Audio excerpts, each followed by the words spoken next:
It's WFUV New York, public media from Fordham University. Come for the music, stay for the community. Listen at 90.7 FM or at WFUV.org.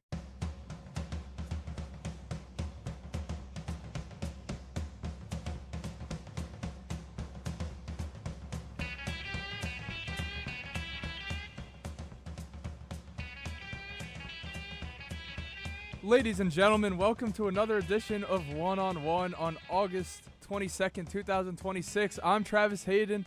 Today I'm joined by Colin Banks right here in the B-host chair, and we also have a special guest today.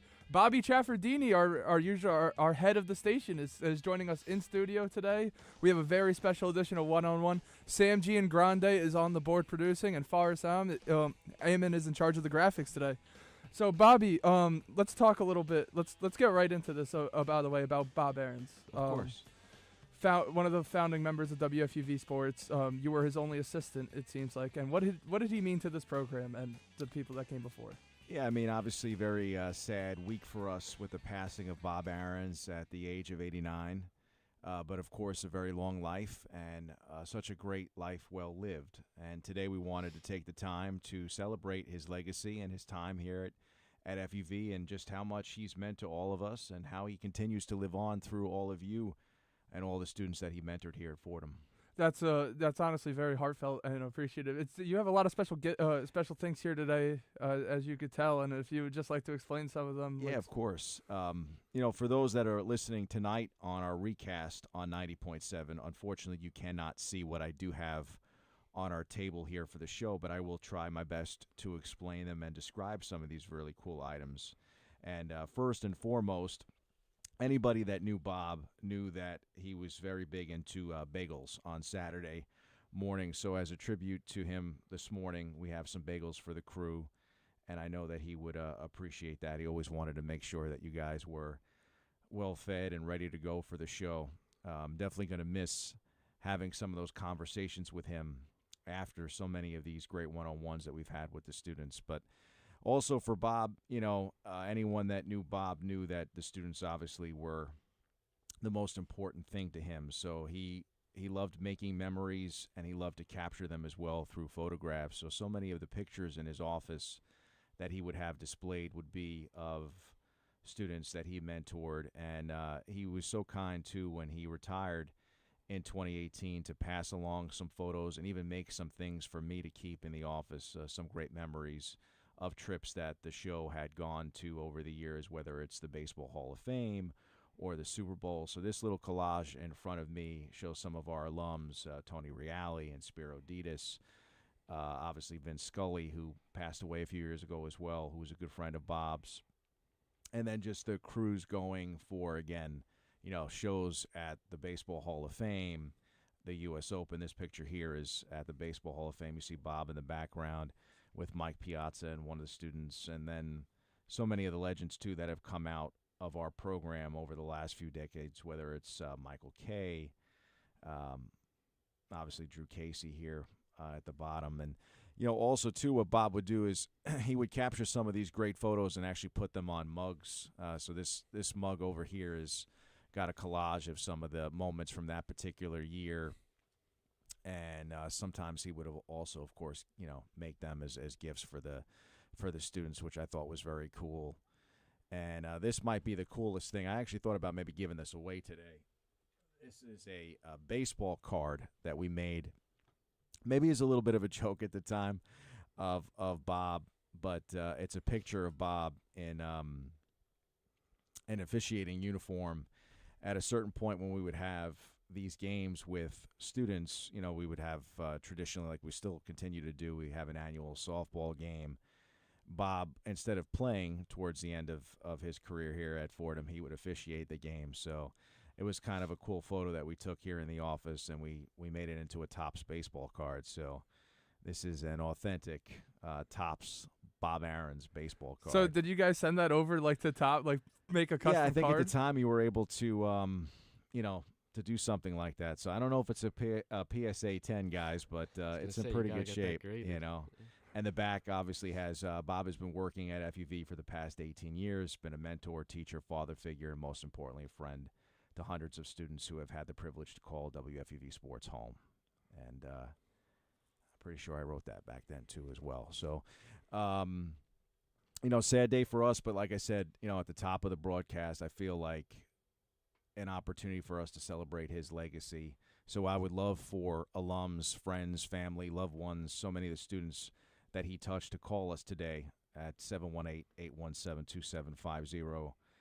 And for those, of course, that, this is maybe a little bit of inside baseball, WFUV Sports is very unique. And I know our students here in the studio know that. But for those that do listen to us every week on One-on-One, New York's longest-running sports call-in show, we compete with the other top shows here in New York City, whether it's ESPN or The Fan. But at the same time, we are also training the future broadcasters of tomorrow. So if you do tune in on occasion and we're not aware, because I like to think our broadcasters do such a fine job, you realize that all of you are college-aged students and do such a great job of not necessarily having that be known just because of how good you are at broadcasting. So what that means is there's two things going on here. Again, creating great content, but also training future of the industry. And Bob Ahrens was our longtime executive producer. He was my boss. I worked here as his assistant. We'll say late 12, 13, 14, yeah, and part of 15. On the Instagram, it says you were his only assistant Yes. he's had. So Yeah. how does that make you feel, like Yeah. knowing that like? Yeah, I mean, he was here from 97 until 2018, and I know for me personally, it was such an honor to be selected by him just because he was so great at identifying talent.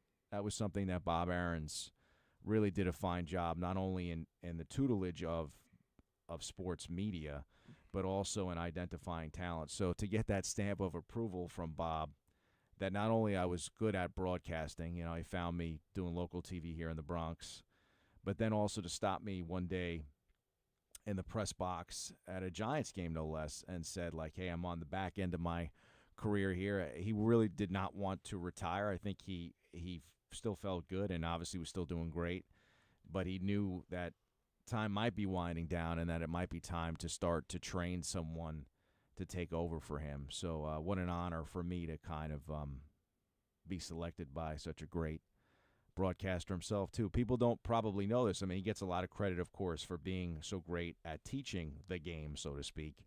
But Bob also is a fine broadcaster, too. He went to Syracuse. He actually did call one NBA game in his professional career.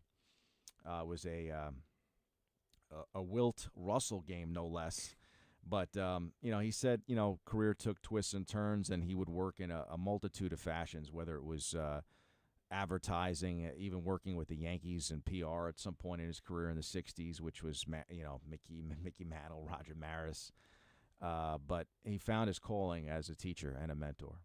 It seems like a lot of the times when you have people in professional fields and they feel like they've done it all and everything, they like to look to teaching as a way to give back in a way. And obviously, it is a job for you, and for Bob it was as well. But it always, at least with you, it feels like it's a little more sometimes. Like you're deeply invested in us and our careers, and you go above and beyond to help. And I can only imagine that's some traits you've learned from Bob as well. Oh, 1,000%. That he definitely got involved in this program. Yeah, I mean, Bob lived here at the studio.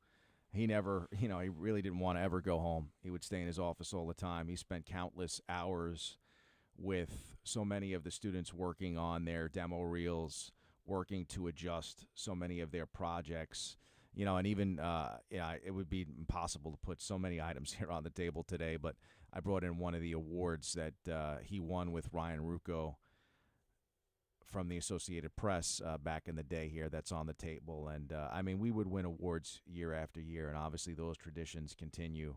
But Bob was all about the students, and as I mentioned in some of the communications that I sent out, whether it was social media or having to notify, of course, our staff and alums, to me, Bob was one of one. All right. That's thank you so much for that, Bobby, and just listening. If anybody is listening right now, want to share your Bob Ahrens story, you could call in. The number is 718-817-2750, and the number is 718-817-2750. And I think with that, we will send it to a break.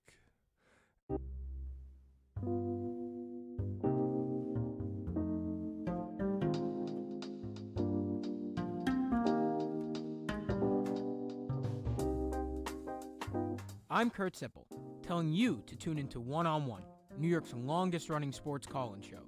Catch us live every Saturday on our WFUV Sports YouTube Live from 11 a.m. to 2 p.m.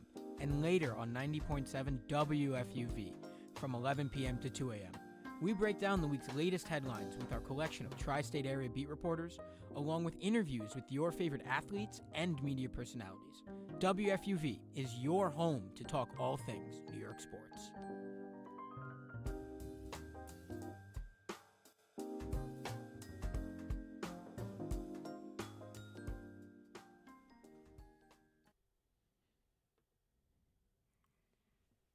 All right, and we're back, ladies and gentlemen. I'm joined by Bobby Trafford-Dini and Colin Banks here in the studio for one-on-one on August 22nd, 2026. If you have any, today we are mourning Bob Ahrens, the former director, executive producer here at WFUV Sports. If you'd like to call in, the number is 718-817-2750.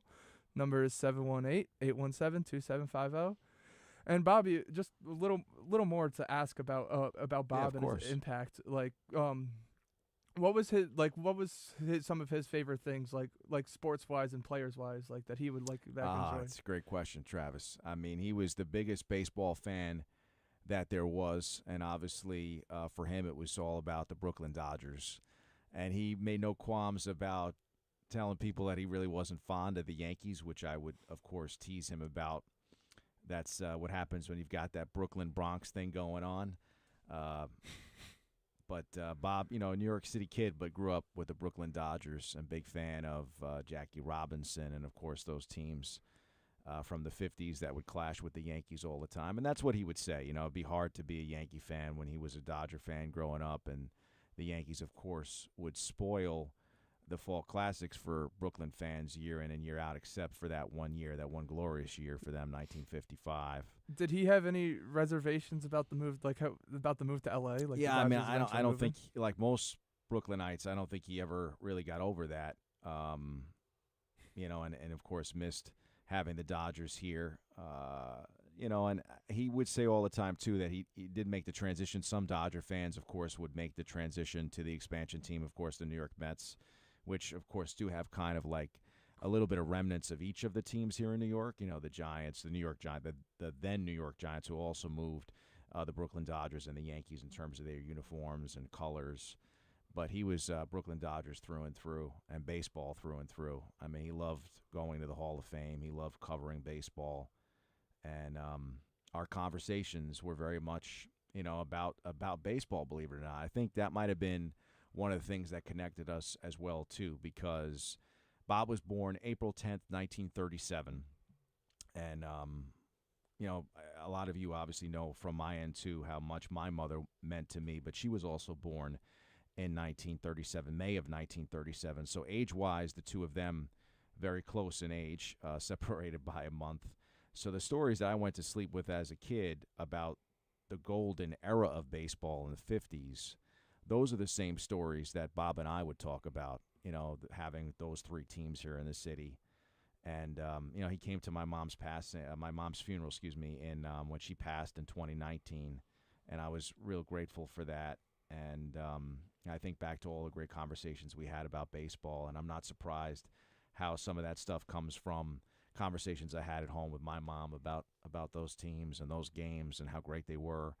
And Bob and I would have them too, here at WFUV. But so he was obviously big baseball fan, and just what were some of his? Do you know any of his favorite stories of working with the students, like that you would hear outside of the baseball games, or did he have one in particular, like that was like his golden child? Or Well, I mean, one of the stories I shared the other day, and we actually have some great sound of Bob that we'll share in a moment too, is 97 is his first year, and I got to think it was at that time, but Jackie Robinson's anniversary of breaking the color barrier, Major League Baseball obviously paying tribute in 1997, and Bob had reached out to the White House for an interview with the president regarding, this monumental anniversary, and the president called the station and asked for Bob Ahrens. and that doesn't surprise me at all. And we ended up having the president on to comment about Jackie Robinson's legacy, and that was Bob Ahrens, man. I mean, there was no interview too big for Bob to secure for the students, and no ask. It kind of has passed that message along to me as well throughout the years, right? There's no harm in asking for something as grand as it might be. The worst that someone could tell you is no, right? That's what I've learned over the course of the last year, and then just coming in here, eventually getting the reps, and then eventually leading to, sorry to cut it off, but getting booed out at the Xfinity Mobile Arena in Philadelphia. Yeah.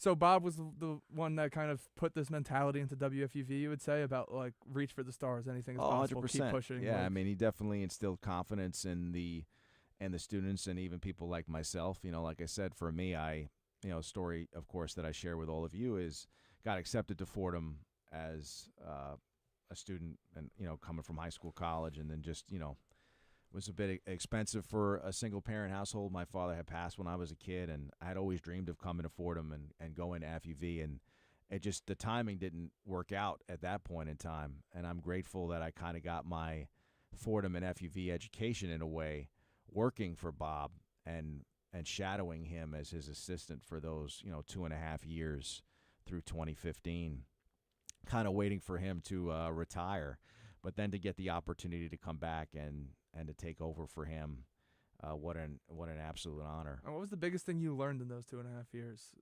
Well, obviously you were familiar with him before Yeah. and everything, but like just those 2.5 years of being like attached to the hip to him. Yes. What was the biggest thing you learned? Well, I mean, the biggest thing is obviously all of the things that we continue to do here at WFUV are things that I would say he kind of put into place, template-wise. We've obviously evolved over time, and a big reason why Bob wanted me to come on board as his assistant is the dream of us having it be more of a television show, evolving with the technology. And at one point in time, the show was exclusively just an audio show on 90.7. But thankfully, being here and having a background in TV, like I said, as I mentioned, being the longtime sports anchor and sports director TV-wise here in the Bronx, was able to come here and bring a lot of that skill set. And Bob wasn't working here at the time, but obviously still alive, during the pandemic where we brought in these cameras. And, now the show has that streaming component to it. And the social media really has obviously blossomed where all of you are out and about and on camera now. So additional skill sets being learned, that it's not just an audio show, that it's now multimedia.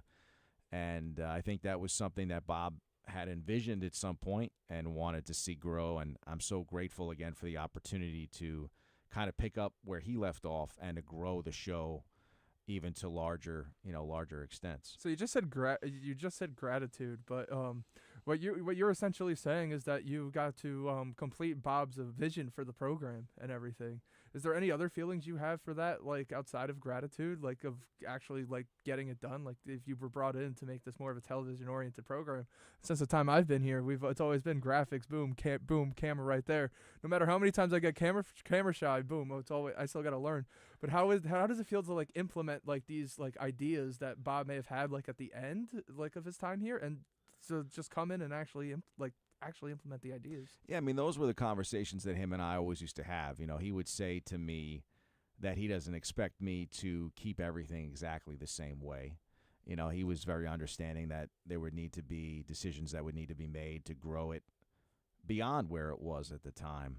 But yeah, I mean, Travis, in terms of the legacy of the program, I'm so proud of the fact that we continue to graduate students and put them out into the field. You guys and girls are coming to the program, and it's not like you're coming here and it's just a club. All of you are coming here to work on your careers, and so many of you then embark on those careers and have stuck with it. I mean, it's obviously not a very easy career to make a career of. So we give you all the tools in your toolbox, so to speak, and send you out into the world. And so great that so many of those students have been as happy with their careers as I have, like just the joy that comes with doing something that you love, that you're passionate about. Bob was very passionate about helping students find their career paths. So for me, it's been the same way. I think he, like I said, the stamp of approval to be identified by him as someone that had talent, but that also wanted to help others find their talents, which I'm not surprised about either. Again, my mom was a teacher, so this is something that's always meant a lot to me, and I'm, very proud to be able to continue that tradition here. No doubt about it. And we're happy to be able to grow this and learn and like just come back and get in here and get better every single week. Like every time I feel like I come in here, I try and do a little bit better each time. Every time I go out into the world, and just the opportunities we get at WFUV, it's so amazing to think about. How much did Bob play into us getting these opportunities? As you said, he was like the guy. He commentated an NBA game before. We were able to do all this stuff. We're able to do all this stuff, like go to the Yankees games, go to the Mets games, go to the fights, do all this stuff. How much of him was like that on him, especially in like the 90s? Because I've heard stories from before that, at the time, like WFUV, we didn't get credentials for everything. We just, when we had the alumni come in a couple months ago, we heard a lot about that, we weren't credentialed for this back in the day. We weren't credentialed for. How much was he playing a part into getting? I mean, he's fully responsible for all of that. So, going back to, I guess, the history of the show, FUV, of course, has been on the airwaves for over 75 years, one-on-one now over 50 years, and that dates back to Malcolm Moran, who started one-on-one. Our first broadcasting coach, though, was the great Marty Glickman, who was, again, dear friends with Bob Ahrens, and he's the one that brought Bob in. And, again, we're going to play a clip in just a moment to tell those stories, but Bob is the one that grew not just the show one-on-one into the department that it is now. In other words, those first credentials actually started with the New York Yankees right here in the Bronx and continued to branch out year after year, starting in 1997. So I'm going to have Sam actually play this first clip that we have, and this is from an interview that Bob did with James Corrigan, who's actually also one of his former students. He graduated in 2018. He's gone on to have a great career so far in both sports and news, doing a lot of news stuff. And just a great soundbite. Take a listen. How did you hear about the job? The Fordham job? This job? Marty called me. There was no job. Marty sort of created it for the station. At the time, one-on-one was on for Saturday and Sunday nights. And Marty's suggestion, and the students, other than a 4:30 and a 5:30 cast on, weekday cast, were never at the station. Marty suggested they mainstream the station. They mainstream the students, move one-on-one to a daytime slot, and bring in someone to teach them how to do a talk show, which eventually evolved into teaching them how to do a lot of things. You get the job. What was it like coming to a new place? Had you ever even been to Fordham, or no? Did you even? No, I'd never been to Fordham. Marty brought me initially up to see the place, and it was interesting. We came on a Saturday. John Tierney, who one of the buildings is named after, was a football player who died in practice of some kind of injury, and that was the day Marty brought me up to the campus on a Saturday to see one-on-one. That was my first visit to Fordham. And obviously there was no one-on-one that day, so. But, that was my first visit here. And then eventually I got interviewed for the job and got the job. And the rest, as they say, is history. The rest is history. And your first year, you had Spiro. No. He was your first class. No. Spiro graduated in... I was here in first class, maybe. Spiro graduated in 50, 57, 8, 9. He may have been. He was not the first graduating class. It was a couple of classes who were part of the way through. The one person I had the first year was Jackie, because that was the 50th anniversary of his first game in Brooklyn. Had you ever met him before? I had met him. Yeah, I had met him. I had met Jackie in the 70s,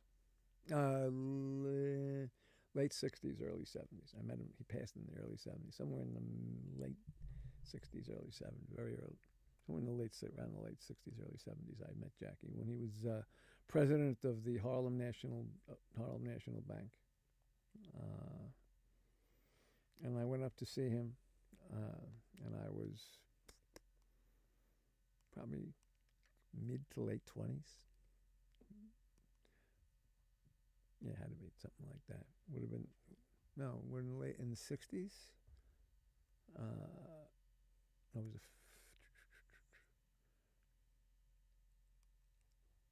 when did the Angels come into the league? What year? 61. I'm trying. Yeah. That was the year I met Jackie. That much I do know. Or 60. It was 60 or 61.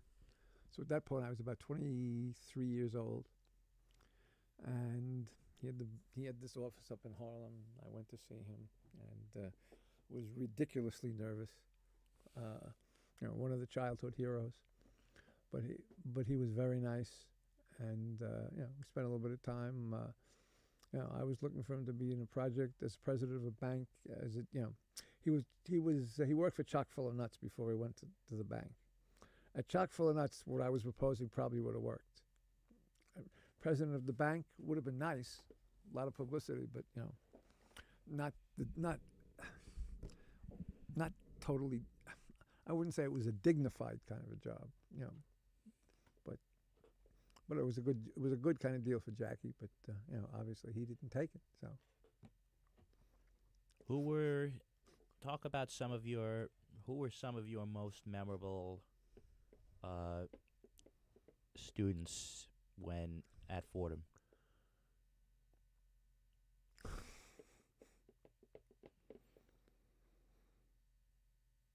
I don't really want to miss anybody. I know, and that becomes a lot of them are memorable. Mm-hmm.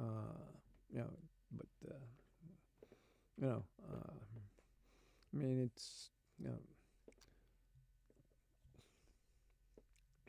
I want to do this one? Do I want to answer this question? I don't want to miss anybody, and that's what I'm afraid of. I can name a batch of people, but I know I'll miss somebody, and whatever, and it's not fair. I mean, let's put it this way: the first two, Tony Reale was an early student, Spiro was an early student, and they were the first ones.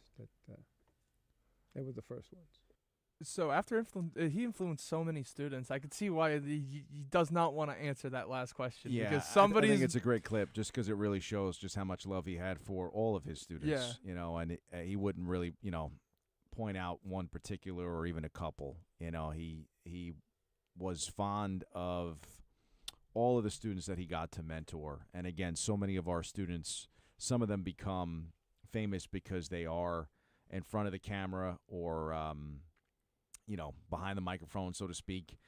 But he is responsible also for so many that are working behind the scenes that maybe you don't know their names, but they are all over the sports media industry, not just here in New York, but across the country. And, a special thank you to James for that. He's at Fox 43 right now in Pennsylvania.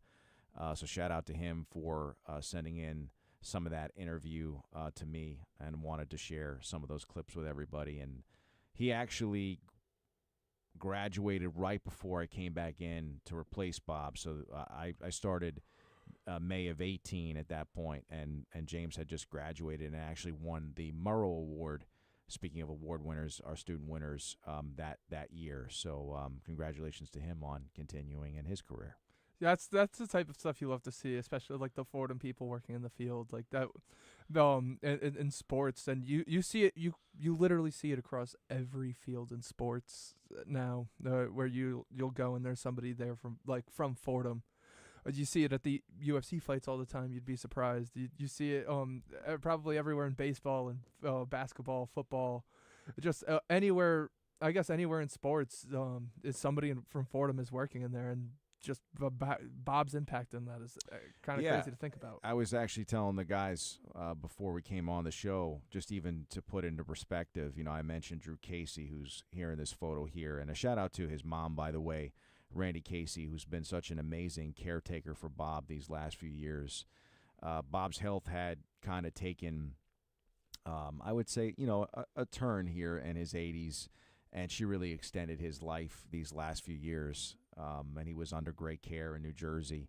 So shout out to her for her wonderful help in trying to keep Bob around for as long as she could. But Drew Casey, who works now with the Yankees, he does Yankee scoreboard before the game, last night paying tribute to Bob by working in some of his Bobisms into the broadcast. And last night at the Yankee game, too, they had a display on the scoreboard in remembrance of Bob Ahrens, and so many of the students there actually work at Yankee Stadium behind the scenes, so I'm sure that they were a big reason why that was also displayed. So Bob's name will live on forever in my mind, especially in this industry.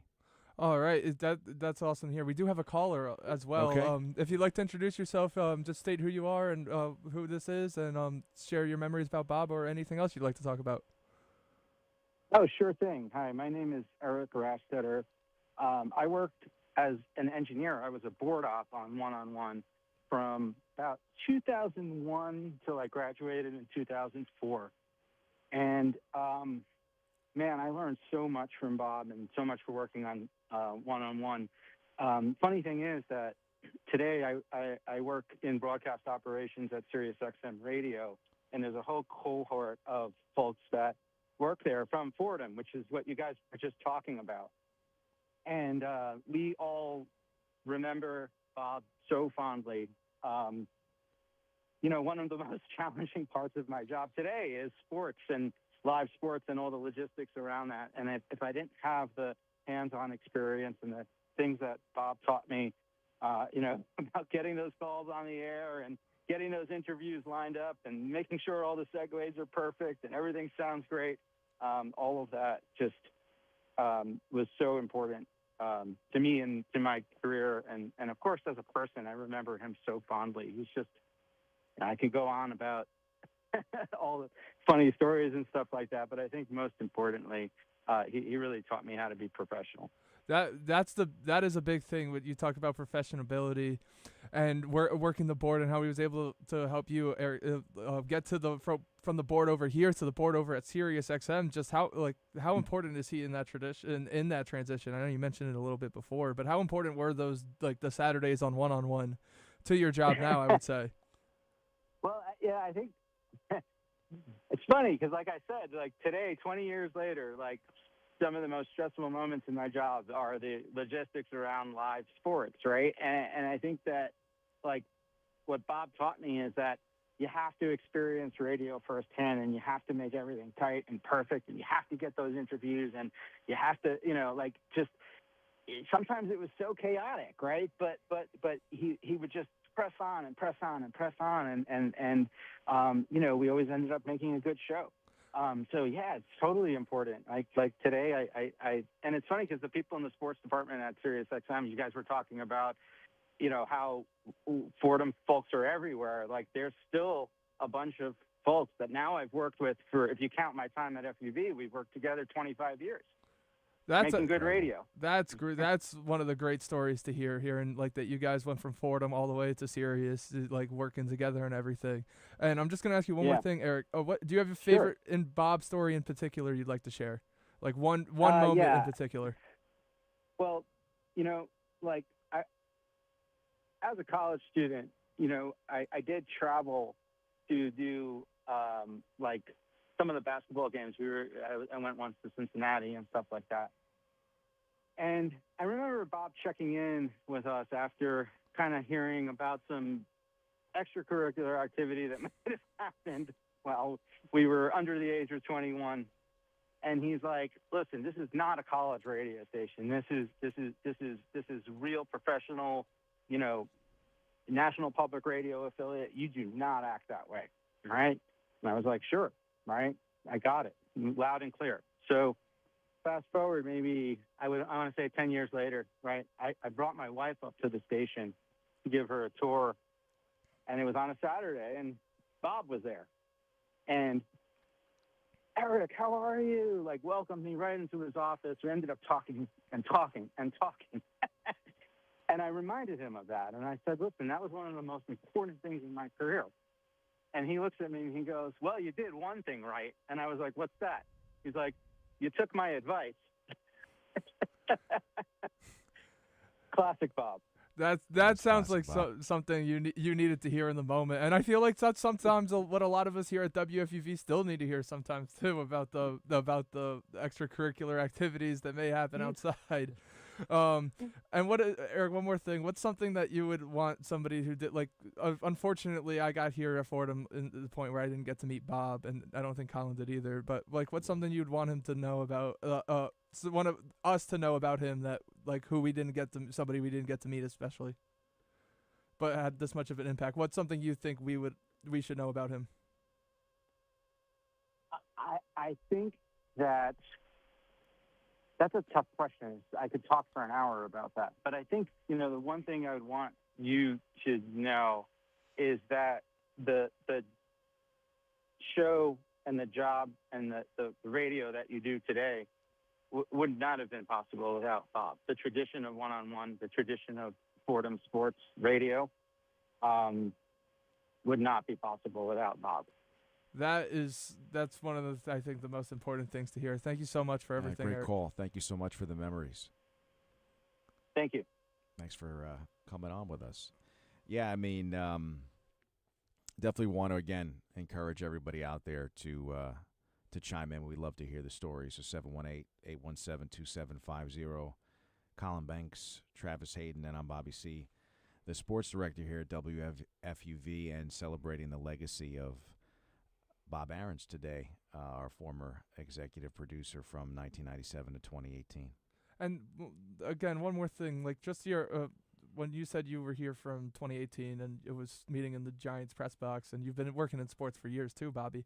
Like, what were your experiences with him before Fordham? Like maybe it's sometimes like in like the 2010s, like maybe at like a game or something. Yeah, I would get to see him all the time because obviously, at that point, he would be at games with the students, definitely all the Giant and Jet games, and he would make his way out to a variety of games across the city.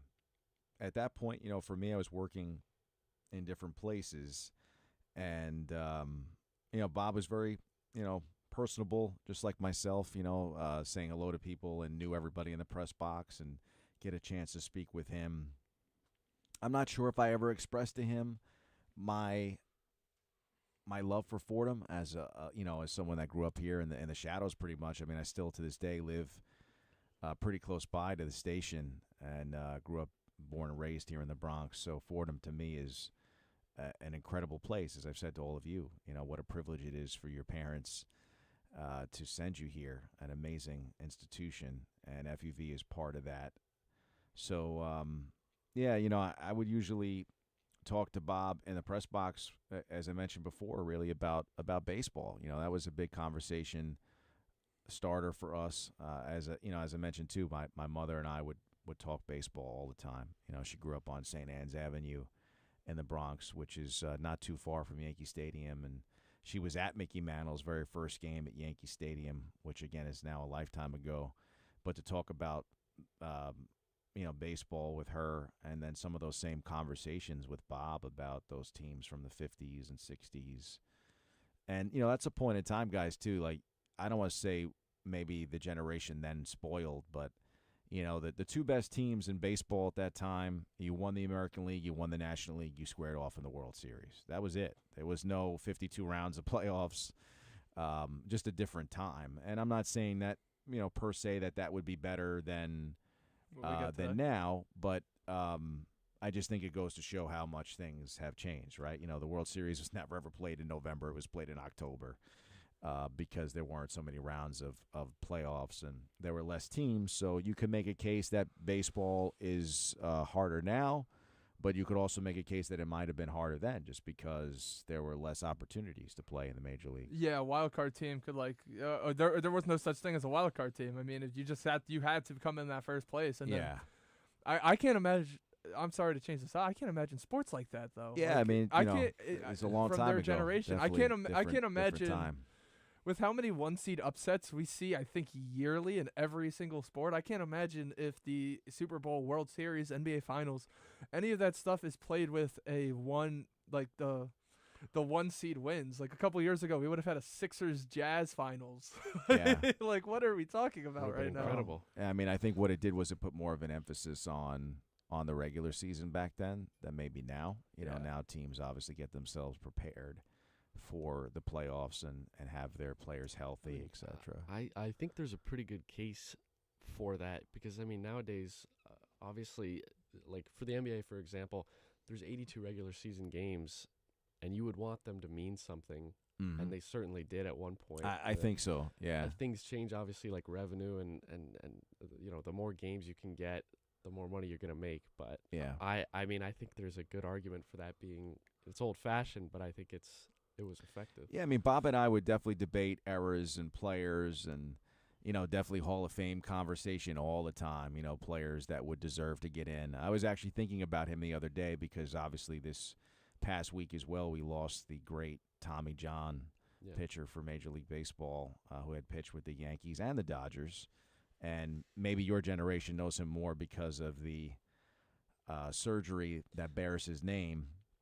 But, you know, I was talking to our sports manager, Tucker Austin, and you go back and you look at Tommy John's career stats, even if some people might say compiler, but he has 288 career wins, which is really a very good total of wins. So, and he won more games after, quote-unquote, Tommy John surgery than he did before it.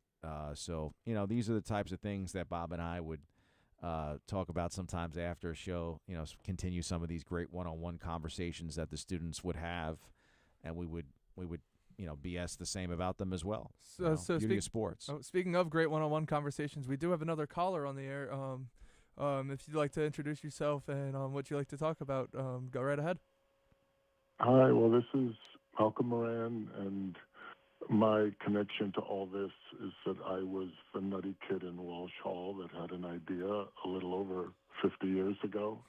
And Bob was always so gracious in connecting me to the different incarnations of one-on-one and all the students that have followed. And so even though it was years after my departure as a student that he was part of everything going on at WFUV, I feel like I was a beneficiary in many ways. And one of the things I told him when Randy Casey gave me a chance to talk to him the other day was that, you know, if he was there when I was in school, I could have been somebody. That's a great line, Malcolm. Great to have you on the show.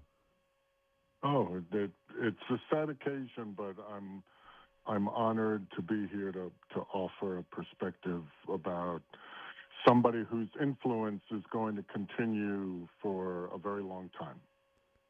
All right, thank you so much for that insight on your perspective, Malcolm. And you said 50 years ago, Walsh Hall. So was your idea one of your ideas for one-on-one? Well, yeah, I had this idea that because there had been several call-in shows in New York City, most notably on 66, what was then WNBC AM, and Bill Mazur, going back to the 60s. But at this point in 1974, there wasn't a show. I mean, there was this void. And I was a big believer in the value of that kind of communication when there was so little on most broadcast frequencies about sports then. This is 5 years before ESPN. And so we launched it in my senior year, and at the time, I mean, we didn't know if we were going to get to the next month. And here we are more than half a century later, And as I had pointed out to Bob, and he has a lot to do with this, one of the things I most respect about both his role in all this and the different generations of students is that sports talk radio in general, like many media platforms, has become so much more confrontational and divisive, and the whole debate and arguments and people yelling at each other. But through the years and decades, one-on-one has always retained a thoughtfulness, a civility that's rare. And I attribute that, first of all, to the work of students that have been a part of this, but also the standard that Bob set. Yeah, thank you, Malcolm. And I can tell you, Bob definitely loved you. So he would always speak so highly of you. And I know he was so happy to hear from you, too, the other day. Yeah, well, I mean, he did way more for me than I ever could for him. And as the perspective that I bring to it in the last 20 years since I pivoted from industry to the academy, as they say, is that what I've found in those 2 decades is that it's a very, very difficult thing when you're working with students in this environment, when there are so many different things pulling at them, to set a high standard, but at the same time convince them that you're on their side, because you're pulling them out of their comfort zone. I mean, that's not fun. And he was able to do that as well as anybody.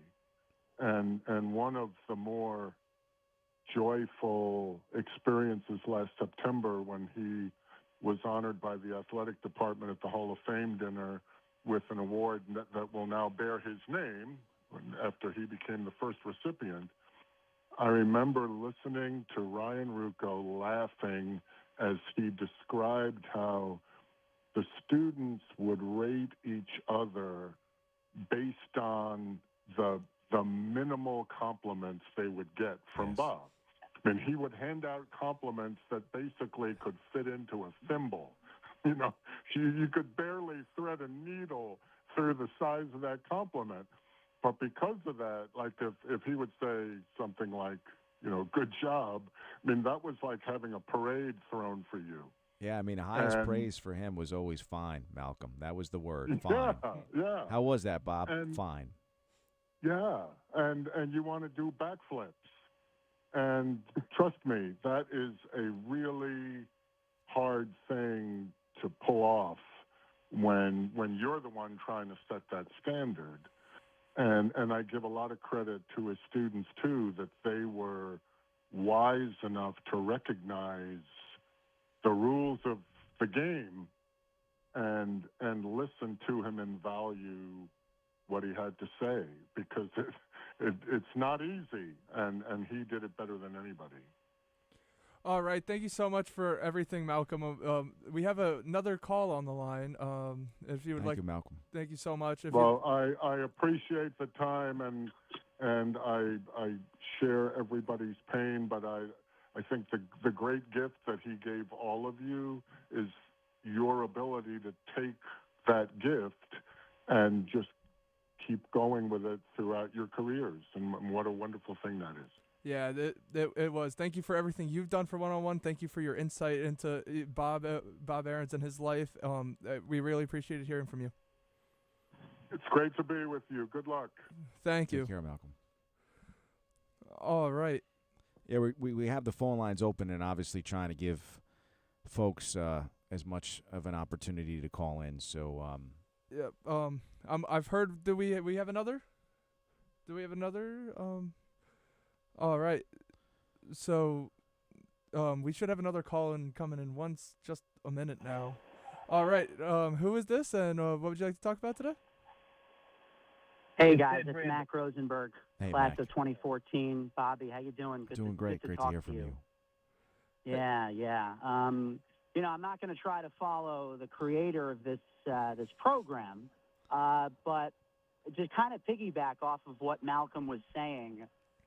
I think that when Bob was assessing your work and giving you his thoughts, and everybody wanted to get so much more than fine, and you did well, and you did good. But I think when he was giving out those kind of words, I think that was his humility, and I think it was actually his way. If I think about it, I think that was his way of trying to transfer over that humility and humbleness to us, because, I mean, truthfully, it was a competition, right? It felt like a competition when you first got to FUV. And I think Bob was just doing his best to make it not a competition. And I think, I think it was Ryan Rucco or Justin Shackle in one of their posts about Bob mentioned that he brought them all in. Yeah, that was Ryan. Said, listen, it was Ryan. Yeah, you can't let this program tear you guys apart as far as being friends. That's the first thing. And so I think, humble would be the word I would use to describe Bob. Many words, obviously, but that's the first one that comes to mind based on that story that and those words that Malcolm was saying. All right, thank you so much for that little insight, and I guarantee you, like, you don't want situations like these breaking up your friends, and that's great to see how Bob kind of felt like that too. He was like, hey, like, you want the compliments from him, but you're still a student as well. Like, don't kill yourself over it, don't kill the other people over it, but like, be critical of yourself enough to the point where you want to get better. Yeah, of course. And that's what I'm feeling like I'm getting a big trait of with all these calls coming in. Mac, do you have a favorite Bob story? I mean, I'm sure you've got a ton. Yeah, there were some moments for me early on, really, because I went to Fordham because of WFUV, and I knew about the legacy of the station, but I didn't know Bob at first. And I remember the first time that I really had a conversation with him on the phone, I thought, there was this football show that you guys did, that we did one-on-ones NFL Friday. And I basically thought that because I had done an NFL podcast when I was in high school, that I would basically walk right into hosting this thing. And, I think a lot of us came into this situation and just thought, at least for me, I'm a high school kid, going to be a college kid. I have a lot of confidence. I think I'm just going to kind of walk into a hosting situation. And Bob set me straight. I don't know exactly what he said to me on that phone call, but he definitely set me straight and made me realize that I was going to have to work for quite a while to get to a level where I could do something like that. Another thing that I'll never forget about Bob is this idea of being a friend first and a mentor first and a broadcasting coach second. I think that has not gotten overlooked in the last week. I think everybody has mentioned that. And for me, it was after freshman year, I realized just how much money this education was going to cost me. And I made the decision to leave Fordham, to transfer to CUNY Brooklyn, another school, with a radio station that I had looked at before I got to college, and I decided to transfer, and I had signed up and got all my classes and everything, and I told Bob about it, and I was kind of expecting him to try to convince me to stay, but he didn't. He was a friend and a mentor first in that moment. He said he understood my situation, and he didn't try to make me stay. And I think that just speaks to the human being that he was. That's a wonderful story, Meg. Thank you so much for that story and sharing your insight in Bob's life, and that story at the end where you talk about as much as he probably wanted you to stay and he knew you couldn't, being a mentor. Being a friend and a mentor first before being a broadcasting coach, it seems like it really worked. It seems like it's worked out for a lot of these people here in the fields now, and for what you were able to do. Mac's done a great job at 10-10 Wins and big-time New York City reporter, so all right. I'm sure Bob played a big role in that, Mac. 100%. Last thing I'll say is I think that there are just a lot of qualities that he transferred over to people that, you don't even realize that it's Bob that really forced into your head, being dogged and checking your work and being prepared. All the things that go into a broadcast. It's not just being on the air and being in front of a microphone and what words come out of your mouth. It's all the stuff that goes into it behind the scenes. And late nights, early mornings, he was seemed like he was always there. He slept in that office, I'm sure, on more than one occasion. And, we're all better for that. So thanks a lot, guys. Appreciate the opportunity. Thank you so much, Mac. We will be right back. We have to go to a break. So we'll be right back with more Bob Ahrens stories coming right out of the break. It's WFUV New York, public media from Fordham University. Come for the music, stay for the community. Listen at 90.7 FM or at WFUV.org.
Back here on One, New York's longest-running sports call-in show, Colin Banks, Travis Hayden, and I'm Bobby C., celebrating the life and legacy of Bob Ahrens, our longtime executive producer who sadly passed away this week at the age of 89.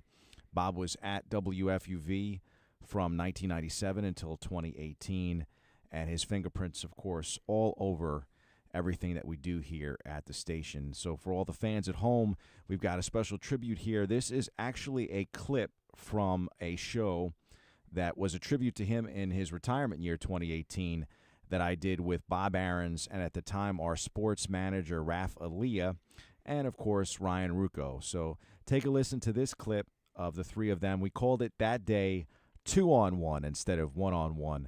Raf Aliyah, Ryan Rucco, and the great Bob Ahrens. To me and to many, Bob has been a guide, a mentor, a teacher, a friend, and to anyone who walks in that office for a 2-hour lecture or for a demo critique, or as Bob calls it, nap time, Bob has been family to a lot of people. And just like you can't talk about the sports broadcasting industry without mentioning the name Marty Glickman, when you look at everybody who learned under Bob, who was mentored under Bob, like you, Ryan, as those people continue to make a mark in this industry, it'll soon be impossible to mention the sports broadcasting industry without mentioning the name Bob Ahrens. So it's an absolute pleasure for me that we're going to get to have the audience here at WFUV listen to a story that I'm sure we've heard millions of times, that guys here at FUV have heard millions of times, but it's a blessing to hear just once. So let's get right into it. Bob, take me through the child Bob, the little Bob. What did you want to be when you grow up? That age-old question. We know where you are right now. We know what you've meant to all of us. But when it started, what was your goal? To be the next Vin Scully. And I talked to Vin about that. And, last year or so, I reminded him that when I was growing up, I wanted to broadcast the Dodger games, and the same guy is broadcasting it 50, 60 years later. And Vin's response was, "You're not the first person to tell me that, Bob." Bob, do you remember the first time you heard Vin broadcasting and why it connected with you as a kid growing up in Brooklyn? Oh, boy. Initially, I grew up with Red Barber. Vin didn't get on till 3 or 4 years later, and only did two innings a game. But it gradually grew as Red eventually moved to the Yankees and Vin took over the role. The last 6 or 7 years before they left, the voice was mainly Vin's. What was it that stood out to you about him broadcasting that, A, helped spark your interest in the industry, but B, maybe helped shape your philosophy about what good broadcasting is? Oh, well, first, the voice, which in those years you had to have a special kind of voice. Today, almost anybody, any voice can do it as long as they know how to work the microphone. His storytelling, because baseball is a storytelling game, and just his use of the language. He reads a lot. He does a lot of stuff. His use of the language is great, and you can learn stuff from what he says. Rafael Leah, Ryan Rucco talking to longtime executive producer WFUV Sports, Bob Ahrens. And like you said, Bob, this is all about storytelling. Today is all about storytelling. So to join in on that, we have Greg Caserta, class of 2002, on the phone. What's up, guys? I wish I was that old. It was 2010, so it hasn't been that long, but it's hard to believe it's been, I guess, 8 years now. And I'm violating the number one rule here. I'm talking on speakerphone because I'm driving into Brooklyn as we speak, and I've gotten a couple of tickets lately for being on my cell phone, so I'm trying to be as discreet as possible. What's up, Greg? It's Rucco, man. Greg was What's going on, pal? He was just starting out at Fordham. I wanted to call in just because I know when they do a lot of these tribute things, it's like, hey, who do we got coming in? It's a surprise guest. So selfishly, I wanted to be the first one because I have a couple of minutes here in the car, and I just wanted to kind of piggyback off of what Ryan said, how I guess in a way that I've been fortunate to have two biological grandfathers in my life, and I've been gifted a third because without Bob, like Ryan said, a lot of us would not be where we are. I'm working today. I'm sure Brian Clark's working today. Lou Baricelli, who is a good friend of Ryan's, even though he's not on air anymore, has been at MLB Network for quite some time, and the list goes on and on. So I just wanted to call in and, like everybody else that I'm sure you'll hear from today, just want to say thank you and really appreciate all the time that you spent with us and the amount of hours that you put in. I don't think people realize how much time Bob spent at the station. And while there's a lot of things in the business that I look back on and say, yeah, I'd like to change this or that, even though at the time when I was an undergrad, a lot of those late nights I would go like, oh, my God, I just want to go home. I want to go out. But those are things that I wouldn't trade for anything. And I again, just want to say thanks to Bob for everything he did for me. Well, great to hear from you, Greg. And you still lie a lot. So, yeah. Uh-huh. Listen, it keeps up with the theme of a lot of our phone calls because you were a great sounding board for me a lot of times. And there were a good stretch of phone calls there where it was a lot of me venting and complaining to you, and like a good mentor, you just you stayed at the other end and listened, and a lot of times I'd have to apologize at the end for getting all that negative juju out, but you always heard me out, and that's really where you've been so helpful to me over the years, is being almost like a therapist in a way. I don't think you realize how valuable that's been for me, and I'm sure other people as well. Well, it's great to hear you say that, and I'm proud of you and the guys in here and all the other guys who've gone through this now for 20-some odd years. All right, I'm going to get going. I don't want to hog up too much of the phone, but guys, go easy on them and limit your critiques to two things like you used to do for us. Sounds good, Greg. Thanks, Greg. Wow, you only had two before. What changed? Come on, Bob. You know, Raph, Greg calling in, hearing Bob talk about Vin Scully and Red Barber, just to give even a little more perspective on the influence that Bob has on all of us. You know, we all have in our minds foundational advice, right? Like that you take with you throughout your entire career journey, those things that you constantly remember and think back to, even as you're, years since first hearing them.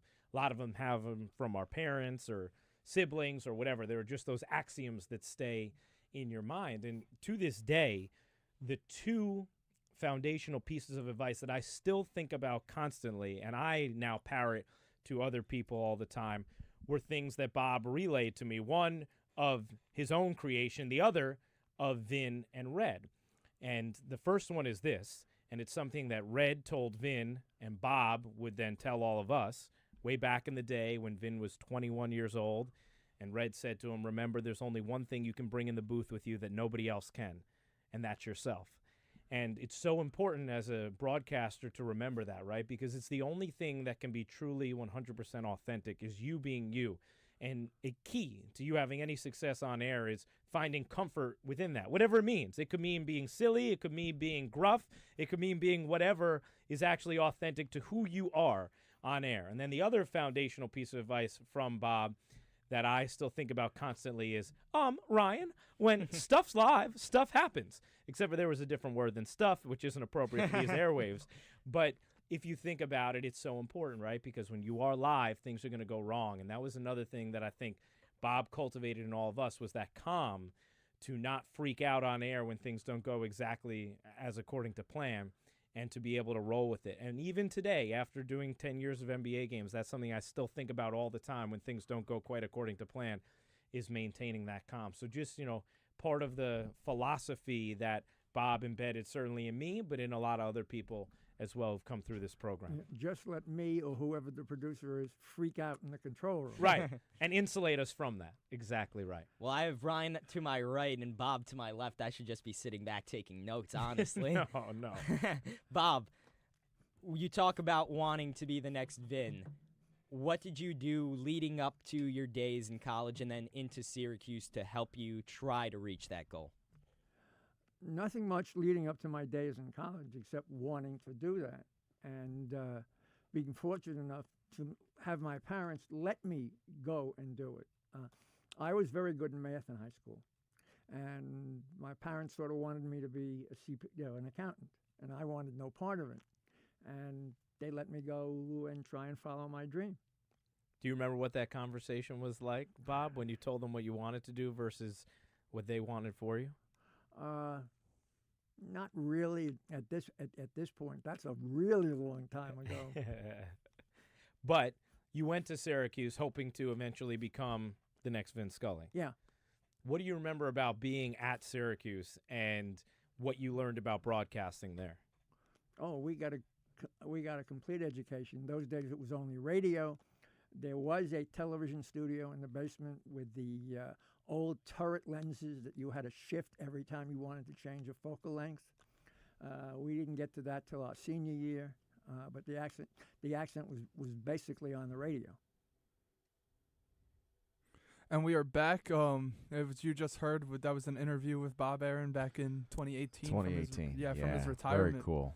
Yeah, it's working in media is so cool because you get to, even when somebody passes, we get to hear all of their thoughts and have the celebration. I was so delighted that he let me do that when I came back here, because Bob didn't really like to get on the air too much. And again, he was very good on the air, but he just was very humble and always promoting what the students were doing. So when I mentioned to him that I wanted to capture some of these stories, and obviously works out really well for us to be able to also use it now, I think he was open to it because there was a chance to sit down with Raph and Ryan and to be back in the studio again and have some of those moments. So. All right.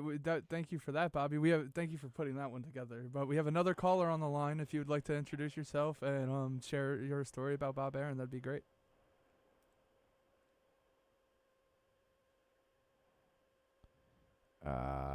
Who's with us now, Sam? Oh, hello? Yeah, is that me? Yeah, we can hear you. Yeah, this is Ed Randall. Oh, hey, Ed. How's it going? Bobby C. here. Bobby, good to have you. So great to have be you. with you. Thank you for this opportunity. I just am coming from a different place, having been at WFUV when it was on the third floor of Keating Hall. and being at WFUV at the time in which the Earth's crust was still cooling. But I just wanted to say this, and perhaps provide a different perspective. I'm driving now to Yankee Stadium, where I cover the home games of the Yankees and Mets for Sirius XM Radio, where I have a weekly show on Saturday mornings. And I sit in the first row of the press box with a sign there that says Sirius XM Radio. I have an assigned seat. 2 seats to my left is a seat for WFUV. And I see the students come with and wear the same media pass that I do that allows them to come into Yankee Stadium, to watch the baseball game, to go downstairs and listen to Aaron Boone's press conference, to attend it, and then to go into the Yankee clubhouse or the visiting clubhouse. This is astonishing to me, the work that Bob Ahrens did to get Fordham students to that chair, 2 seats to my left. And that's his legacy.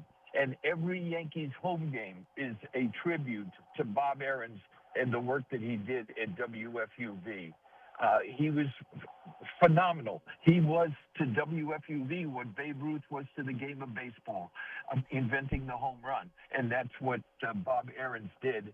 And his legacy, how many children did Bob Ahrens have? A couple hundred, apparently, all in the business. And what a wonderful man. I'm just sorry that we're having. I'm grateful for this opportunity to speak with you guys. I just wish, as my Italian mother used to say, give me the flowers when I can smell them, not afterwards. And I wish we were doing this while he was still alive. But I'm grateful for the opportunity. He was a transformative figure, and the greatest thing about the guy was he got out of the way.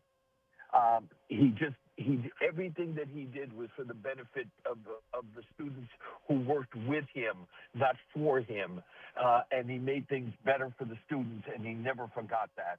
And as they go on the air in their lives, wherever they may be doing so, they should regard Bob as their North Star. That's beautiful, Ed. I thought that was the best call in we've had so far. I loved the analogy about having the seat right next to the WFUV 2 seats away. That being his impact every night having at the Yankees game. I thought yours was really meaningful to a lot of them, and just again it helps you see the scope. I brought it up earlier about how much is Bob responsible for us being able to go to all these events, but hearing from other sources and professionals in media saying he is solely responsible for that seat at Yankee Stadium, and what you said about having a couple hundred children working in sports media, I think that's a testament to his legacy that is going to be there forever. Thank you so much for that quote, by the way. Ed, I think it's also good to point out, because Bob used to talk about how the Yankees have been so important to us in terms of the credentials and the access. And at the time, it was those conversations that Bob had with Rick Cerrone, who was in charge of the media and PR for the Yankees at the time, that helped have FUV be there. I know you were not one of his students, Ed, but you would come back and give workshops, and obviously a famous alum from our program and from Fordham. What did you see being able to come back working with the students? Because that was also a big part of Bob's legacy, was having these workshops where so many of the legends of Fordham would come back. I was honored to be asked. And when I talk about my career, it all started obviously at WFUV. And I would welcome the questions. In my day, not a lot of that. Just hearing their questions and reminding them of the opportunities that Bob presented for them, that he opened these doors for them. You talk about the relationship you had with the media director of the past media director, Cerrone. While you were talking, I thought of something that happened while I was at WFUV. I read about a Yankee pitcher in the organization, nobody's going to remember the name, Larry Gold. And He was a Seventh-day Adventist, and he could only pitch at certain times. And he became known, they nicknamed him, I don't know if it was a kind nickname, they called him the Sundown Kid because he couldn't. Somehow, I got a Yankee credential on my own and went and interviewed the guy at Yankee Stadium. There was another occasion when I read about the Milwaukee Brewers had just moved from Seattle. The Pilots became the Brewers, and they had a pitcher who had a deformed leg named Gary Ryerson. Same thing. Somehow, I called up, and they gave this kid credential. I think we may have lost Ed. Ed, you still there? There we go. Yeah, I'm still here. And I got to interview Gary Ryerson, and that was wonderful. I'm not saying this that you should be giving me flowers about this. It's just I did it on my own. There was I was jonesing one day for a long time, more than one day, to see a minor league game while I was at Fordham. And the closest minor league franchise was located in West Haven, Connecticut. It was a Yankees AA franchise in the Eastern League, and I got into my, don't laugh, Plymouth Duster, thank you, with a metallic blue Plymouth Duster with a gold stripe on the side, thank you very much, and I drove up to West Haven, Connecticut, and somehow I got into the press box, and I watched the game, and then I went into the manager's office, and with my Sony 110A cassette recorder that I actually still have somewhere, my first cassette recorder.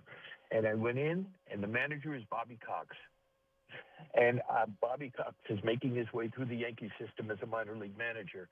And he was so patient and kind to this kid who was shaking like a wet chihuahua interviewing him. And I would remind Cox so many years later of an interview that he would have no reason to remember whatsoever about that night, that Saturday night in West Haven, Connecticut, when it was him and me and his desk and his chair and a washing machine. And all the years that I've been so grateful and privileged and blessed to be able to be around the game of baseball. Every time I would see Cox, I would tell him that story about this scared kid from WFUV who was graciously received by the manager of the West Haven Yankees. But the point is, that was my initiative to do those things with Goal and with Ryerson and with Cox. Bob Ahrens took that upon himself to open these doors for all of the men and women working in WFUV, and for every time they go on the air, they should remember Bob Ahrens and express their eternal gratitude. I totally agree, Ed. Bob is the architect of everything we have here. You were lucky to have him.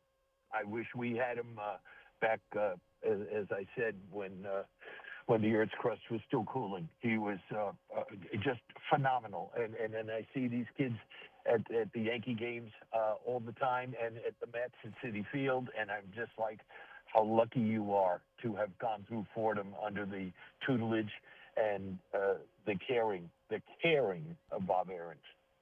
Thank you so much for the thoughts, Ed. Thanks so much for having me. I really appreciate this opportunity. Best wishes to all of you guys. Thank you for having me. All right, thank you so much, Ed. Just the stories just the keep... great Ed Randall. I mean, legend. The stories just keep coming in and in and in. Just the impact Bob Ahrens had on so many lives.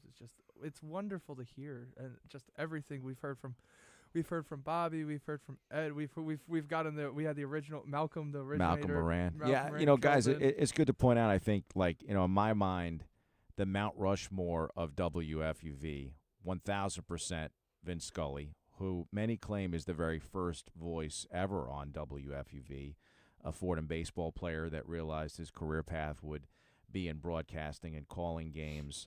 Mentioned Marty Glickman, who's the first broadcasting coach, but then can't leave out obviously the legacy that Bob Ahrens has had. He's definitely on that Mount Rushmore of WFUV.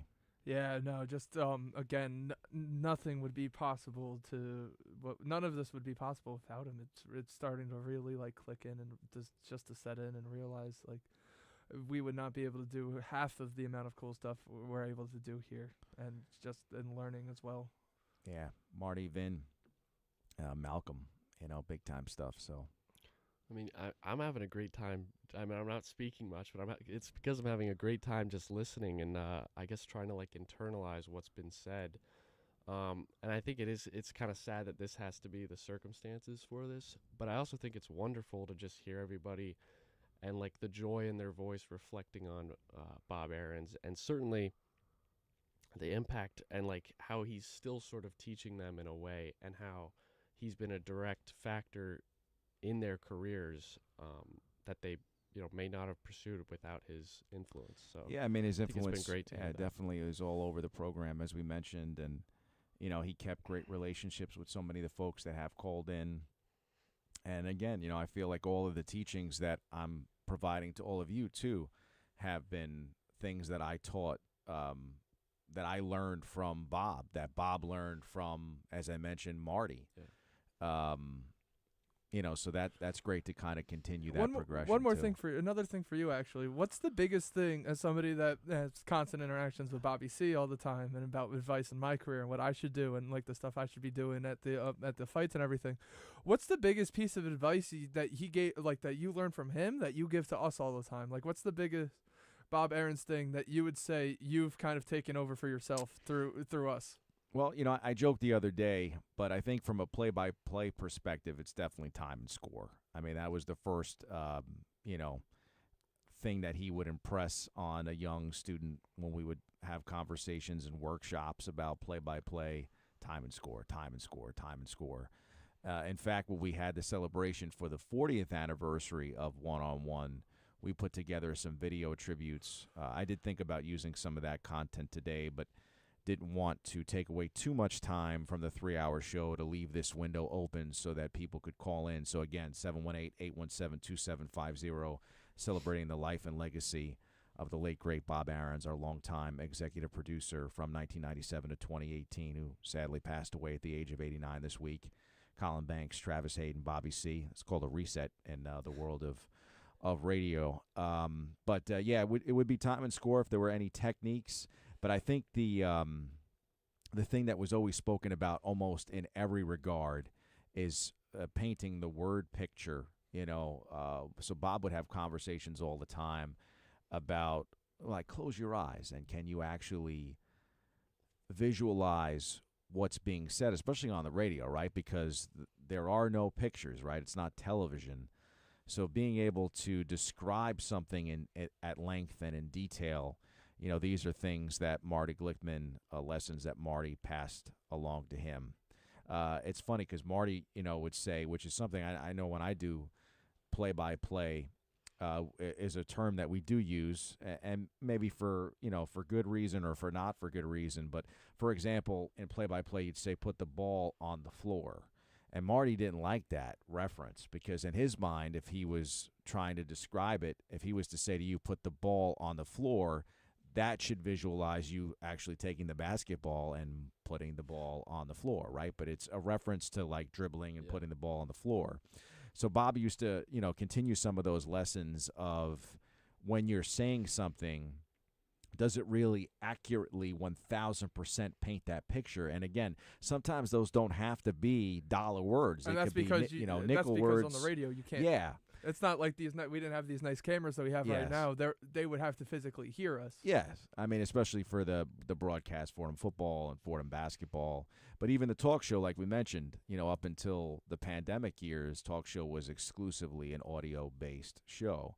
So I think in having some of those conversations when you're describing things, are you doing it justice to really paint that picture with the words that you're using? And some of the things that you even heard in that interview from 2018 that Ryan spoke about, when it's live, and then also the idea of bringing yourself into the booth, that's the one thing that you can bring into any situation that no one else could because signature yourself. So Bob really did a great job of bringing the best out of his students, and hopefully we've been able to continue to do so. So proud of having you both here on the show today and getting a chance to talk about Bob's legacy and how it continues through all of us. Yeah, no, thank you so much for that, Bobby. I'm really happy to be here, and I know I probably speak the same for Colin too. It's like getting to witness all these stories of previous WFUV time that we weren't, that we didn't get to see. It's just very interesting and just I think the coolest thing. I do want to give the baseball card away, so I was trying to think of a cool, maybe trivia question for an alum or whomever might want the baseball card, and I came up with this. So Bob did play-by-play at Syracuse. Here's a trivia question. He is the first voice of a Syracuse sport. What Syracuse sport is that? And I'll give you a hint. I don't want you guys to answer because I want someone to call in, 718-817-2750. Jim Brown played that sport at Syracuse. Whoever can call in has got the Bob Ahrens baseball card. 718-817-2750. And also, as I sit here and think about all the things, there would be not enough time, obviously, 3 hours, not enough time to pay homage to Bob Ahrens' legacy. I mentioned just how much Randy Casey meant to him in these final years, but also wanted to give a huge shout-out to our friend of the program, Tim McCarthy, who is now at the Broadcasters Foundation of America, but he was running the show at ESPN Radio in New York City for a long time and a dear friend of Bob's. And he did a great job of also helping provide Bob some financial support in his last years, and did that without ever wanting that to be known or even thanks. But I wanted to personally thank Tim McCarthy as well, because he has obviously been a great friend to the show, to the station, and to Bob Ahrens. He understood just how valuable all the contributions that Bob made to the industry through all of the students that he worked with, and wanted to give a thanks to Tim McCarthy. All right, man, it's just so many people. Yeah, it's definitely an honor to listen in on this stuff and actually hear about the history of how this was built and how it's still, Yeah, I mean, you hear the Colin, right? The references to being upstairs in Keating, and for those that are listening on 90.7, we've got an awesome, beautiful studio here on the campus of Rose Hill in the Bronx at Fordham. But that wasn't always the case. At one point, they had cubicles upstairs in Keating, and they still did a great job. But I think you guys benefit from having just incredible studios, and overseen by our great engineer, George Evans, who actually emailed me and said that the guys still use a reference to Bob Ahrens all the time, which was one of his quotes, where he would say, well, George, the answer is yes and no. So the Bob-isms continue here, even behind the scenes at the studio. Yeah, no, that's and it seems like something that's going to be sticking on forever, especially with Bobby C still here. I feel like you're never going to let that memory die, and you're going to implement to the incoming generations who built. I feel like you're going to be the ones to implement. Hey, I'm here now. This is who built it. Like, this is. I feel like you're always one to pave his to honor the legacy. Yeah. I mean, I think it's important, to remember those that came before you and helped obviously pave the road and build what you stand on now. And I do the same too with Marty Glickman. I teach courses here at Fordham, both sports broadcasting and sports writing and reporting. And Marty Glickman's a big part of the lessons. And I never, unfortunately, got to meet Marty Glickman in person. He had passed away before I worked here. But I feel like I know Marty because so much of Marty is in Bob. And Bob was able to pass that along to me. And now I feel like the presence of both of them are part of who I am today, and hopefully passing along those lessons to all of you. And it'll be part of your lineage as well.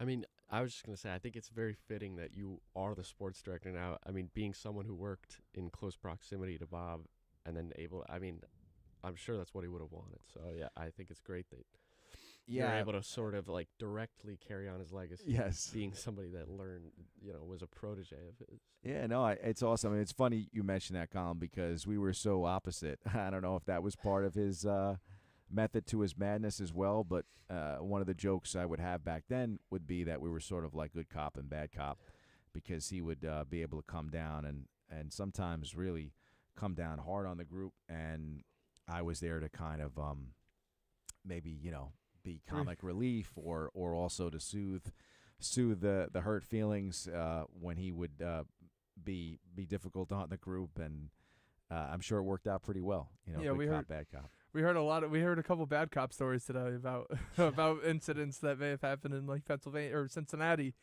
Yeah. We heard a Yeah. couple of situations there where it was always where it was like a stern like, hey, it seems like it was always like a stern but hard but with love. Oh, And yeah, that's 1,000%. And that's what we need in this. Honestly, it's almost like it's almost like, from what I've heard, a football coach. I think that's the closest way I could describe it. Like, as an offensive line coach, like they'll be the biggest heart. Like they'll get on you about every little thing. They'll get on you about everything. It may seem like it might not even seem like it might seem like they're just getting on you to get on you. It might seem like they're just trying to be extra picky to just be extra picky. But at the end of the day, it's to get better. It's to get improve. It's to make sure that when you have a bad moment, it doesn't happen again. It's to make sure that you go in and you win with your current objective, and that's the goal of a good coach in general. It's to be tough on you, and it's to be hard on you, and it's to push I think it's to push the limits, and I think that was what you said in your Instagram caption. Yeah, I mean, that's how I felt. You know, Bob could be difficult on you, but he did it for good reason. He was definitely always that trying was to the Bobby challenge C you Instagram and- post. yeah. That was what I was looking for. But then that's just always the signs of a great mentor. And if anybody else can call in and talk about like times Bob was hard on them, or times he hit you with one of his complimentary fines, you could call in at 718-817-2750. I mean, one thing that kind of stuck with me from the calls we just had was it was Ed Randall, right? Yeah, Ed Randall. And he was talking about talking baseball. how he with Ed was Randall. doing things on his own, or he went to what was it, West Haven, Connecticut, and got an interview. He went to interviewed the Yankees pitcher, a Brewers pitcher. He said, and that I forget which call it was earlier, but someone had said Bob sort of had this attitude of just keep pushing, keep pushing. Oh, yeah. I was going to ask you, has that played a lot into your career? Or, like, are there specific moments where you can remember and you sort of had, like, like a what would Bob Ahrens do kind of situation? I think 1,000%, especially in the pursuit of trying to make things as great as possible here. Yeah. Definitely. That idea of taking no for an answer or not taking no for an answer, right? I feel like he did a great job of really making sure that he impressed on people what the motivation was, and obviously everything for the students. And he really, he was difficult to say no to. Honestly, he was so persistent, and I think that was some of the stories that you would hear. I remember Bob Costa saying the same thing. That eventually Bob would wear you down to the point where, all right, I'll do it, So it was great to see that up close and at that time learn from the best. I mean, I think he's just the best mentor. I was thinking about it even, Travis mentioned, I think so many people posting. It had essentially gone viral for us, our post on X, Twitter, and Instagram with all of the people chiming in about what he meant to us. And I know from me personally, which was a joke that him and I would have too, because obviously his name Bob and I'm Bobby. And both my mentors actually named Bob. I was mentored by Bob Wolf, who's in both the Baseball and Basketball Hall of Fame, also a dear friend to Bob Ahrens. And sadly, he passed away several years ago. But he was also in his 90s when he passed away. The longest running sportscaster in history, like in terms of longevity on the air, and then to work also with Bob. So the name Bob is good when it comes to, I guess, to broadcasting, because Bob Wolf was great and Bob Ahrens has been great to me, and hopefully you guys feel the same way about what I've been able to do for you as Bobby C. So far, it's definitely so far. But we have another call on the line. Okay, great. Callers are great. We love it. So it looks like, are you calling? Who is this? And are you calling in for the baseball card? Hi there.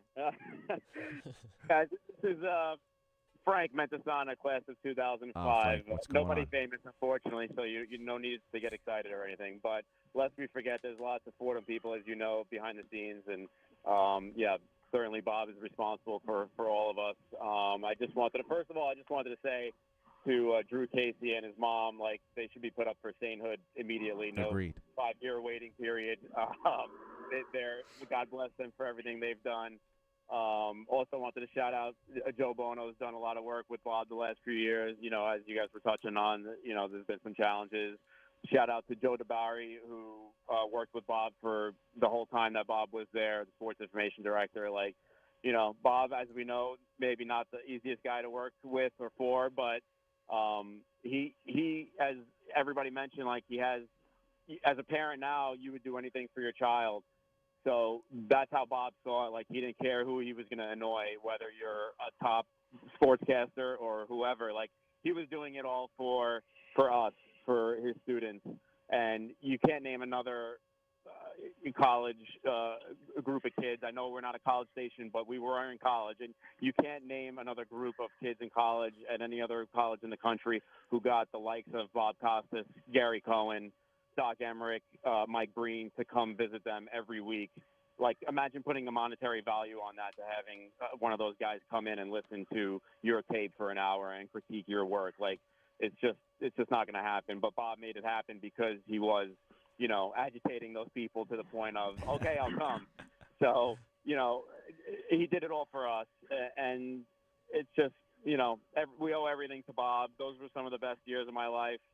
I'm a fellow Brooklynite, and it was great to always just talk about the Brooklyn Dodgers with Bob. He really sparked my interest in learning about them.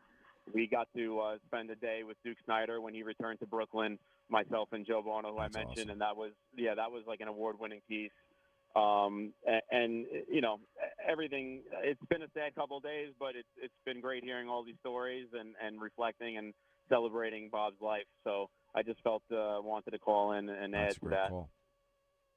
Super stuff. And yeah, Joe Bono has been outstanding. Obviously, I think the list of alums, you know, that have reached out, you know, it's incredible. I can't, you know, we haven't set the date for Bob's, we'll say, celebration of life, tribute in the fall. I know it's TBD, but I just can't imagine what the turnout's going to be when that does happen. It should be in the biggest of halls that we can find. Yeah, I will be there. It'll be a star-studded affair, I hope. And it's been great to see all the posts on social media. Bob is certainly somebody who's been behind the scenes, which is, he never wanted credit for anything, as you guys know. Like, he just never cared to be on air or never wanted any of the accolades. It was all for the students. So it's nice to see it now. As Ed Randall pointed out, I wish he heard more of it while he was here, but it's nice to see the outpouring of love now.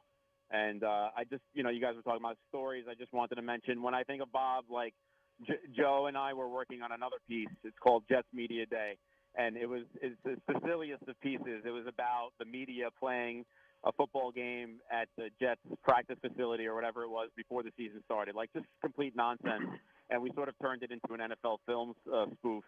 And Bob was with us, like, till the wee hours of the morning on that Friday night, doing it, getting it ready for one-on-one. Literally, it was maybe like 3, 4, 5 a.m.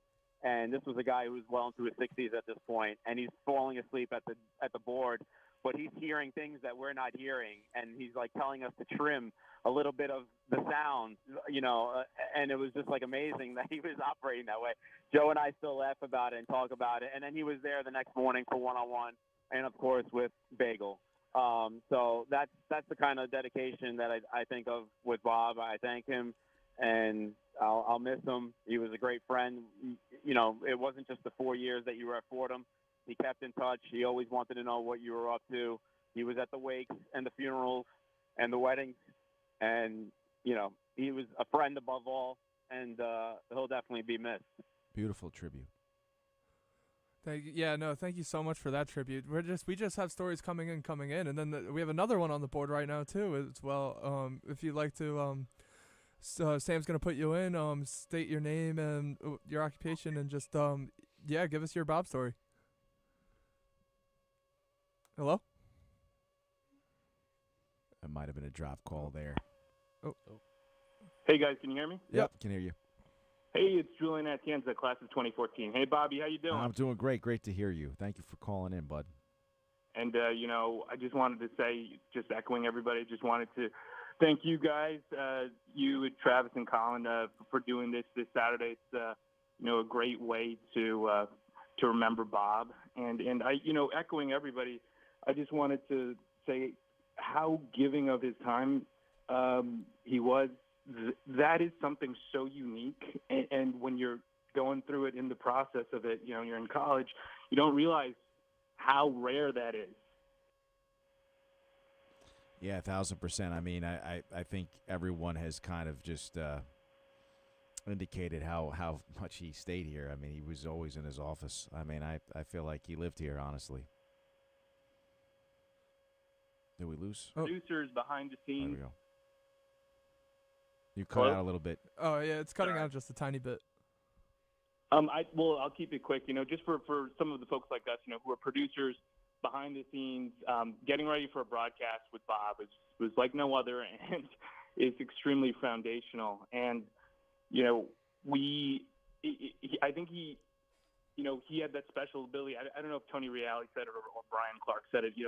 To make you feel, just seen and extremely, like you're the only person in the room. And so, being a producer, it's like, I always thought he had a soft spot for producers, but, that is how he made everybody feel.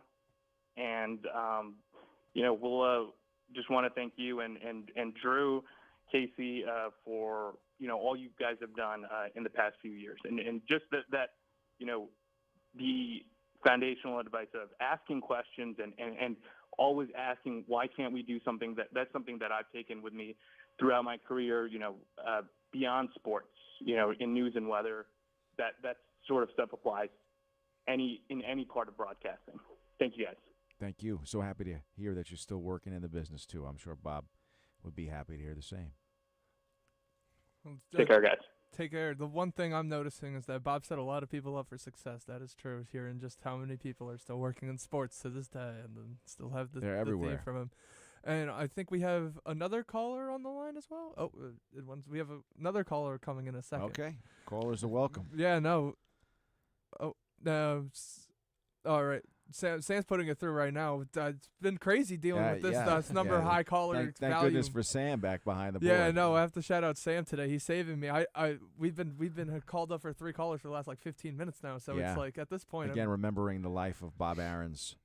I'm getting reps because 718-817-2750. Getting reps practicing the intros and everything, which is going good right now. That's the best thing I think Bob could have asked for. Bob would tell you to slow down, Travis. That's yeah, what he probably. would say, so you don't get tongue twisted. Slow down. Oh. All right, so the caller has disconnected right now. If we are going to we are going to slow this down just a little bit. Well, we could take a break and then you guys can come back and obviously talk some sports. But again, phone lines are open, so at any time, chime in with some Bob Ahrens stories. We would love to hear them. I think it is time to take a break and go into. We have yet to have a sports segment yet on the show, and I think we can take a little break and head right into NFL training camp. Sounds good. All right. It's WFUV New York, fostering community with public media from Fordham University. On air, online, and always commercial-free.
Ladies and gentlemen, we are back to one-on-one.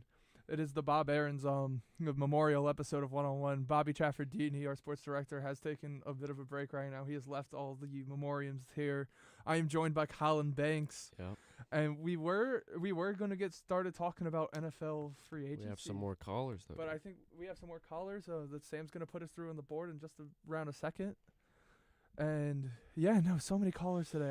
I'm losing all the track. We have school coming back in 2 days. I'm losing track of it. I'm losing track of it. I'm having a good time. Is this caller through the line? If you are, just state who you are and your what memory you'd like to share today. Hey guys, yeah, thanks for having me. I'm Brian Clark. I was the class of 2010. I was a sports director under Bob. And first, I just want to thank you guys and Bobby, who I know just stepped out of the room, just for this tribute. I mean, it's so well deserved for Bob, and as everybody said, I mean, he would hate it, but he certainly deserves the tribute this afternoon. But really, just kind of full circle, as you've heard from all the people talking about how, what Bob and WFUV have meant to them. 20 years ago, I was going to my freshman year at Fordham, and I was very interested in WFUV, so I sent Bob, I called him Mr. Ahrens, an email. He had me drive up from New Jersey and gave me a tour of the station, first time I met him. And on the way out, he gave me a CD, this ancient technology of CDs, about the tribute the staff had put together for Marty Glickman when he had passed, which was at that time 5 years earlier. And I listened to it on the way home. And then today, home, and I'm same road, and I'm listening to the tribute to Bob. So it's just, kind of gives you chills, the 20 years, but what a 20 years they were. And so many of the tributes are just so spot on, but I really do think we have to pay a lot of tribute to, Drew Casey, who I know, and his mom, Randy, for the help and assistance they gave Bob. And a couple of other just Bob things that have really stood out to me. Bobby Stee had talked about the Bob-isms, and maybe the ultimate Bob-ism was "that's fine," and that was his highest praise. He wasn't gushing with compliments, and I think that's so valuable. And I didn't realize it at the time, but I've realized it more and more now, just how valuable that was. Where you're doing your job, you should be, doing the best job you can. You don't do it for the pats on the back. So that was huge. And then just that kind of day-to-day consistency that Bob preached. Bobby mentioned a few minutes ago, it was like he lived in his office. Bob worked easily 6 days a week. He was at the studio. He'd be calling you at literally all hours of the night. And this was a guy, we heard Frank Mentasana a few minutes ago. I'm a few years younger than Frank. So, yeah, Bob was still well into his 70s when he was doing the same stuff when I was at WFUV. And, as we saw the tributes come out this week, I thought it was so cool to see all the pictures. I was looking through my phone just for pictures of Bob over the years. And, okay, there's the pictures from Fordham days with really cool opportunities. But then there's pictures of, Bob and I at the U.S. Open. That's something he helped me, the tennis open. It's about to start.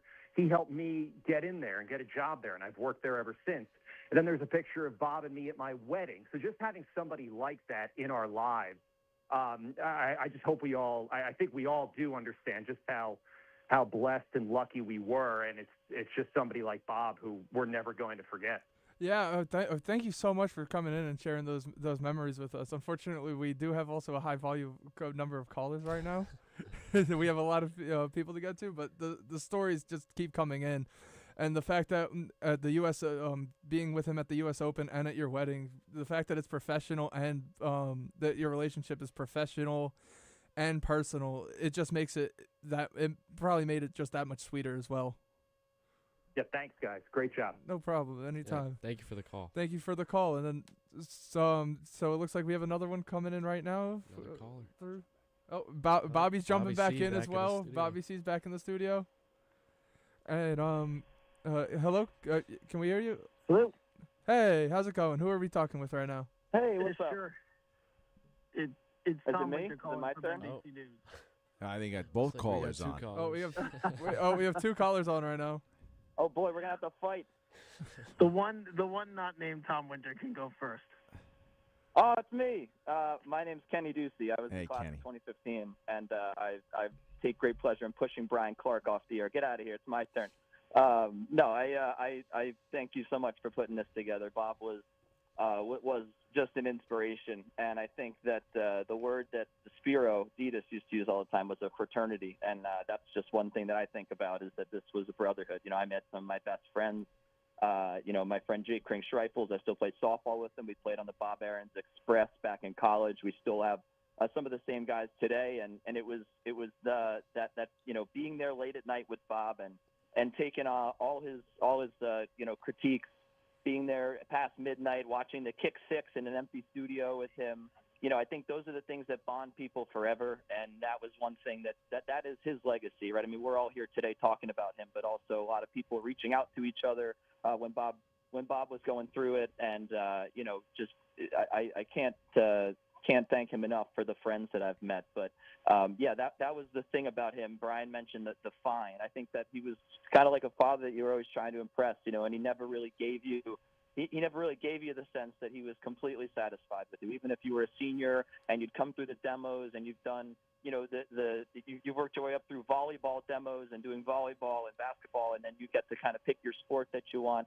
He was never really done teaching you, and even after school, he would still kind of get on you, and he was like, "Oh, I agree with your parents." It was really a tutelage that you can't even fathom. And I just think about all the times that he would just nitpick the smallest things. We had this segment on One-on-One called Chum and Bum, or actually, I'm actually really not sure what it was called. It was either Chum or Bum or Chum and Bum, but he would always make sure we knew the distinguishing factor between the two, and tell you that you can have that. How do we lose Kenny there? Do we lose? I don't. Also, I think I'm still connected. I Oh, don't Tom know is if, still there. Well, that's Kenny- good. Well, first shout to Kenny Ducey, and then obviously welcome to Tom Winter too. Yeah, well, it's great to hear Kenny's voice. He's another one of the guys, and to hear Frank's voice before, he was another person who I spent a lot of time with Frank on the road, and become good friends with him over the years. Look, you mentioned Joe Bono, somebody else who contributed an awful lot. I think back to Bob, and I think he just taught a lot of us about being a professional. I'm in news now. I have nothing to do with calling a game, and that's probably a really good thing, because my play-by-play is rather atrocious. But Bob taught you a lot about being a professional. He had a lot of patience with us back in those times, and really, was somebody who was also open to ideas, and somebody who would have really adult conversations with people that are just trying to figure out what the heck they were going to do in this business, and how that was going to go for them. So, he's a great guy, real testament how many people are trying to call in and get to you guys today. Says a lot about him, and I'm grateful for this show. And I know Bobby had asked for any sort of funny Bob stories, and then to keep it short, because there are so many. Driving with Bob was a unique experience. Maybe you guys had it.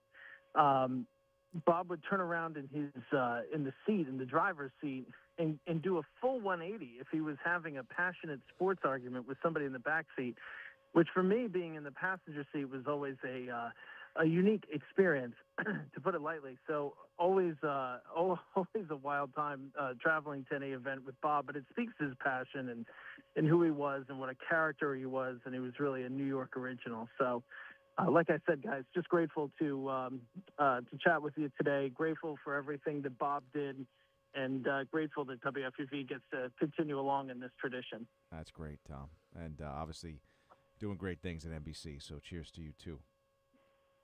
Thanks, guys. Appreciate it, and hope to talk to you. And there's certainly a lot of crossover these days between the sports world and gambling, and the world of law enforcement and crime. So I'll be listening to you guys, and lots to talk about in the months and year to come. Oh, you'd be surprised, Tom. Thank you so much. Thanks, guys. Two more great calls, guys. Yeah, we have another one on the line. Maybe is Kenny back? I don't know. We'll see if Sam can get Kenny back. Yeah. Hello.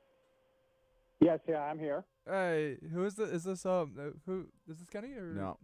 Who we have now? John Kelly Jr. of 09. Oh, hey, John. So. Hey, John. Welcome I'm to.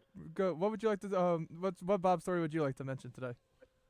Oh, thank you. I'm from WFUV 09. I'll be quick because I know you got so many stories. I know many callers have called in, and I just heard a recent one talk about the ability to travel with Bob.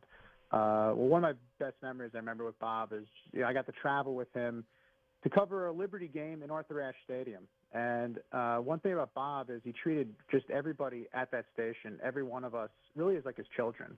And it was fun. We talked about obviously the Brooklyn Dodgers. He told me a story about how they, were praying for Gil Hodges to get a hit.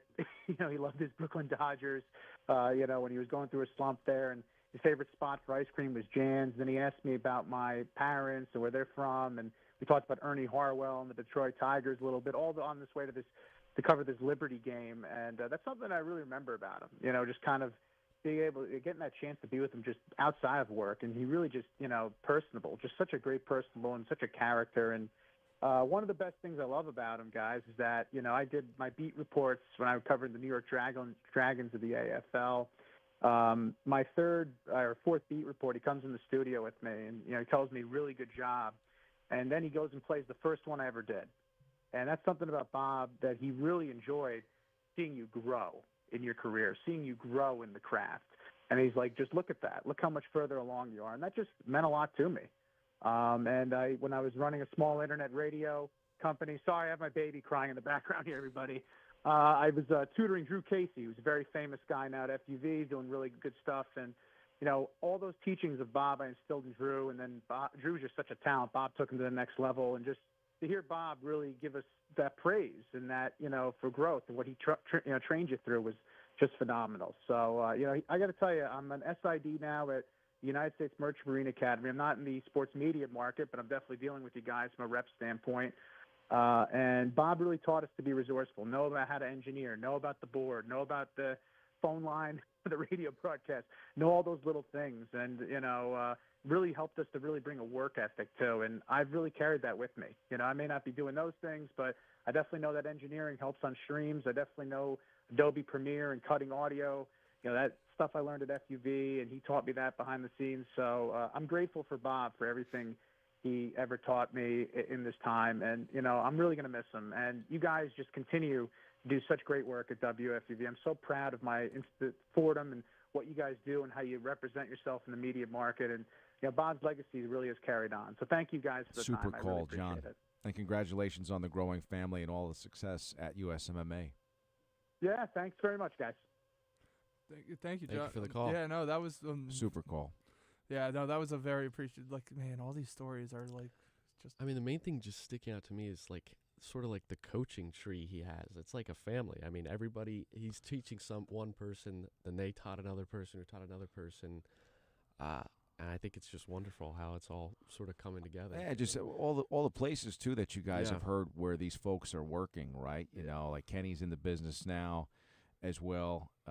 So, I told you Tom, NBC, and even folks working in sports media, but maybe not covering the pro teams, right? Like John just saying, as an SID at USMMA. So he's working with those teams like Joe DeBarry does here at Fordham. So, again, it would be tough to probably give a shout-out to every single person that has also kind of played such a big role in helping Bob these last few years. But I think some of our recent callers have identified some great people like Joe Bono, and wanted to give a shout, too, believe it or not, to our interim general manager, Rich McLaughlin, who was one of Bob's sports students, but also worked here at the station on the music side, and now he's been back the last several years, and he is the interim for Chuck Singleton, who retired in June.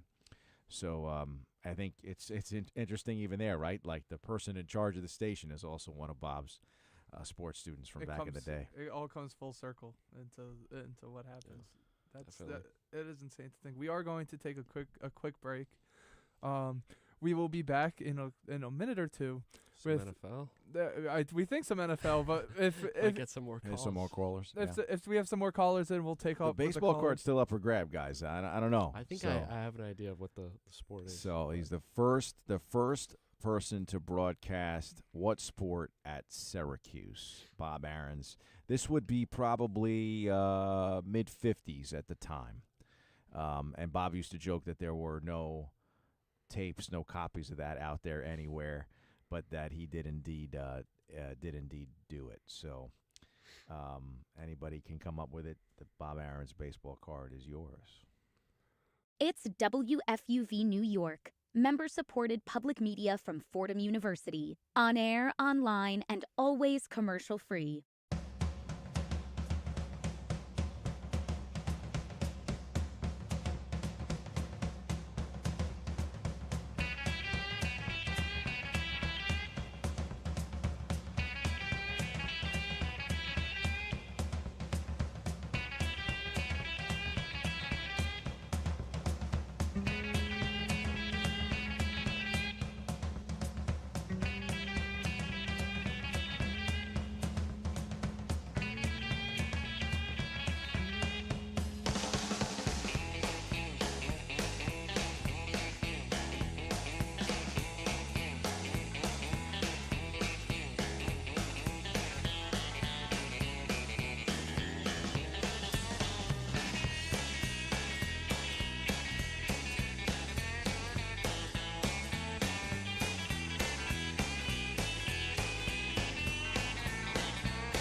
All right, ladies and gentlemen, we are back at one-on-one. I'm joined by Colin Banks and Bobby Chaffardini. We are still giving away this Topps Bob Ahrens card.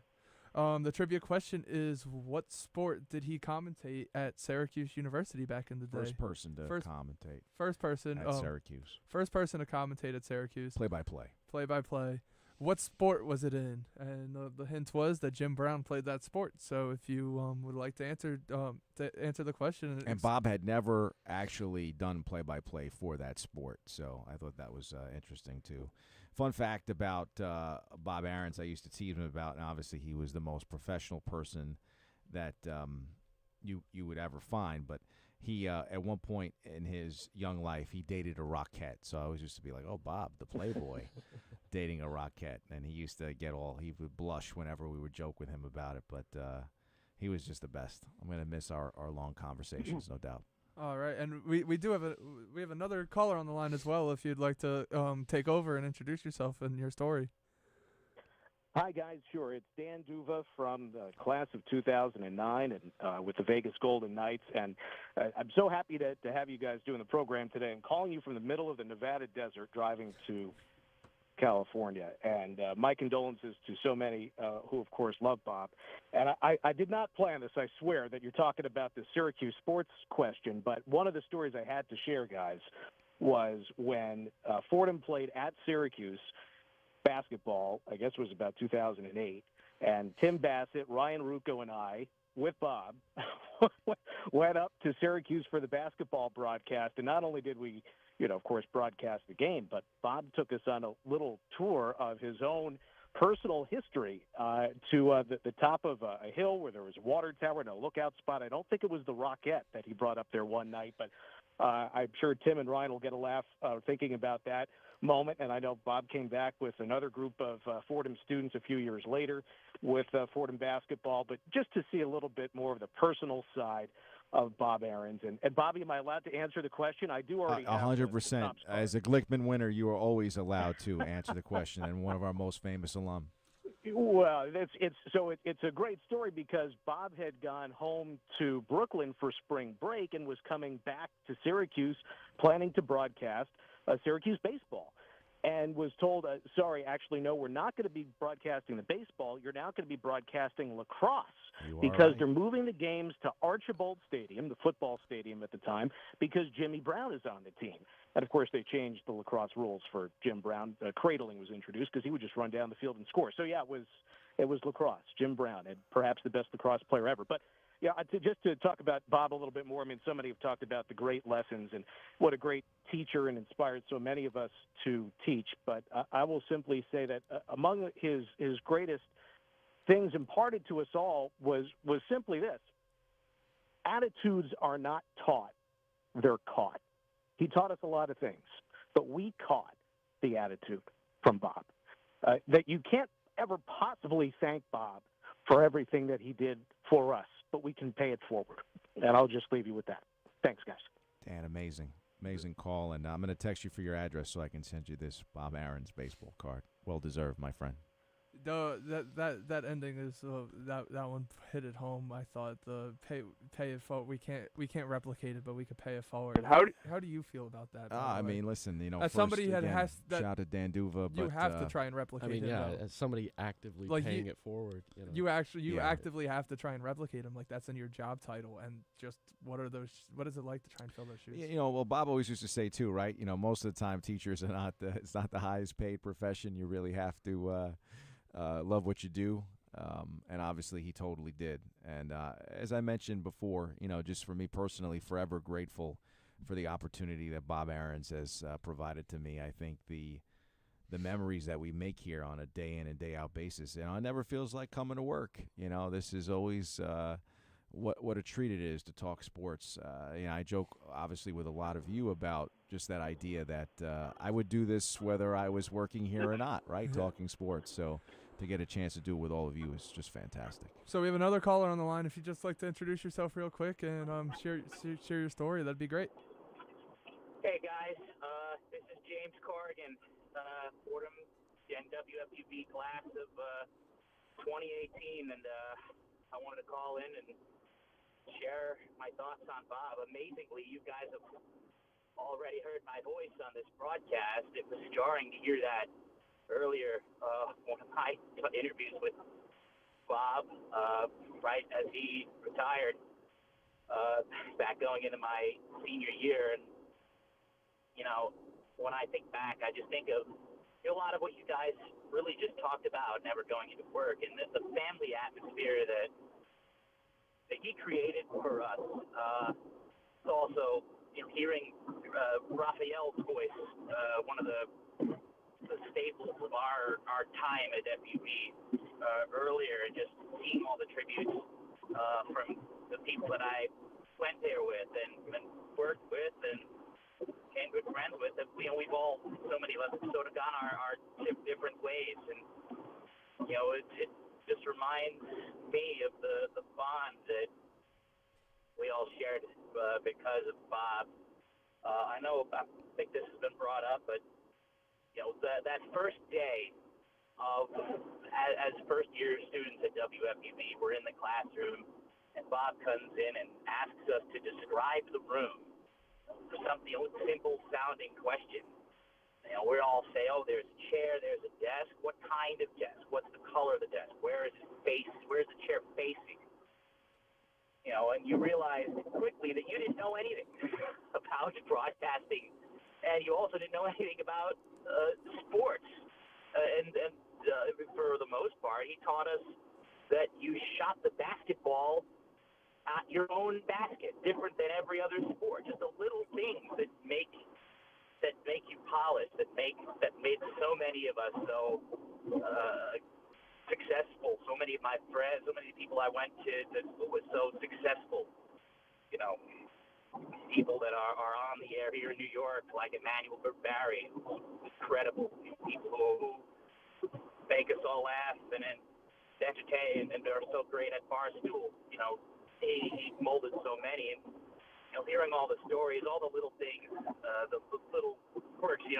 I remember, I've been reminiscing about this when he drove us all up to Cooperstown, and all the alums, told us about his driving, and we all thought, oh, how bad could it be? We are on the thruway, and we missed the exit. And instead of just taking the next exit and doubling back around, we stop on the shoulder of the highway, and he puts it in reverse. Sounds so like we Bob, can James. back all the way up to the exit, exactly, Bob. And we're all just looking at each other, and we're just like, what the heck is going on right now? And it was those kinds of little moments, those hours in his office where, you're so excited to share your tape with him, and then he deconstructs it, and then you're thinking to yourself, you're back to the drawing board.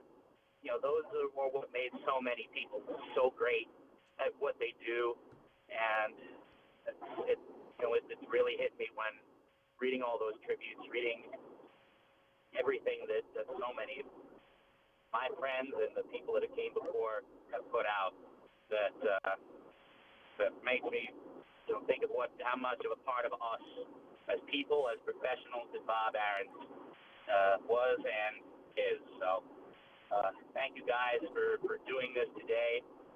It's been hard listening at times. It's also been a joy to hear his voice and to hear the stories and to live the memories once again. Thank you, guys. Thank you, James. Great call and great interview, too, by the way, James, with Bob Ahrens back at the end of his time here full-time.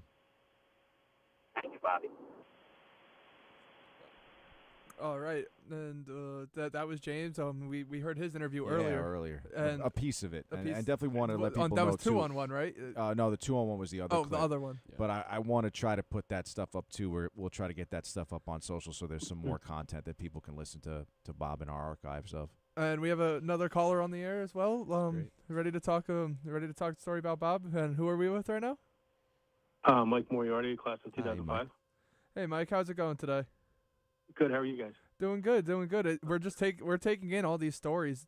It's very interesting to hear about a time at Fordham from before, and you're just hearing all the stories about how the history of the program and everything. And what would you like to talk about the history of the program and Bob and your memories with Bob? Right. I mean, I didn't get a chance to listen to a lot of the show so far, but the thing that I would say is, from a different perspective, I did my fair share of whatever it was, play-by-play or color, or covering obviously Fordham games, but also from my perspective. And Bob was just, I remember meeting him the first day. I think I met him day 2 of college, and was just was totally welcoming and come by. And I didn't know what I had an idea what the radio station was. My dad had listened to the Irish show, but outside of that, I had no idea what the opportunity was there and everything like that.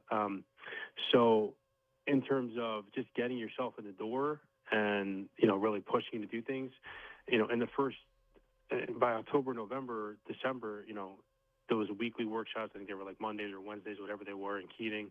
Bob leaned on people to come in and he listened to our tapes, listened to the older classmen's tapes, and some of the guys that are still on the air all over New York, Mike Yam, Andrew Bogus, Spiro, everybody obviously knows those names. Gary Cohen coming in for an hour, listening to your tapes, voice of the Mets. Dave Sims at the time was, I think, voice of the Mariners and, NFL football, coming in for an hour, listening to your tapes. Then Bob Costas just coming in and just talking to us, let alone listen to your tapes.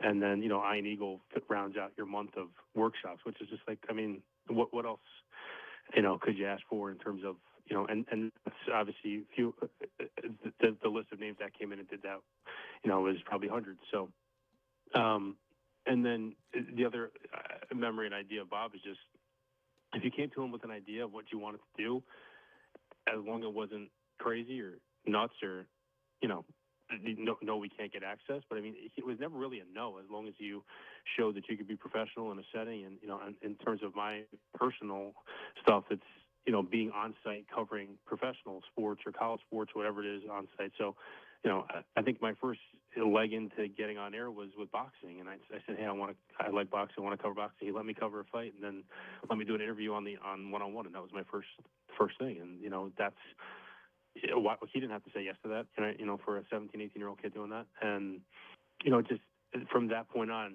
getting myself and all of my other classmates the access to cover the Knicks every day, or the Nets, or be on site, from 2003 to 2004. I mean, I guess that was the 3-hour show that he put together with Rich Savino and all the other guys that did a lot more work than I did. But, actually caring about pieces and caring about things, whether it was the Yankees 100 thing, which took us literally 6 months to do, and literally going to people's houses and Yankees former players' houses and doing interviews and going to the stadium every single day and trying to talk to as many Yankees as possible and get that stuff, to life in the minors, sitting there on a Friday afternoon, covering the Brooklyn Cyclones or Staten Island Yankees for a 2-minute piece, and him really taking that time and sitting there and just listening to, okay, does that sound good? Does that piece? So just caring and, really just wanting it to sound the best and wanting you to be your best. And,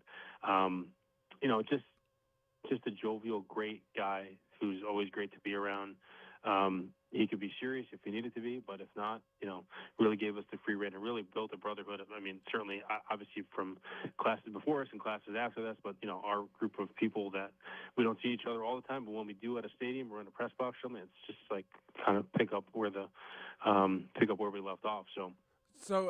You said sorry to cut you off for 1 second, but you said you said you didn't catch the earlier in the tune. We've had so many people call in today, but something I heard about that was spoken about the Yankees press box and like a lot of the sports media places here. They, apparently, he has hundreds of children working in sports media. That's what it said. And I think it's thousands, honestly. Thousands of children. Yeah, but that's what Ed Randall had said. Thousands of children working in sports media. Do you feel that when you're in like near the Yankees box and everything like that? Like, oh, we're all kind of Bob's. Like some of us are all a lot of Bob's children.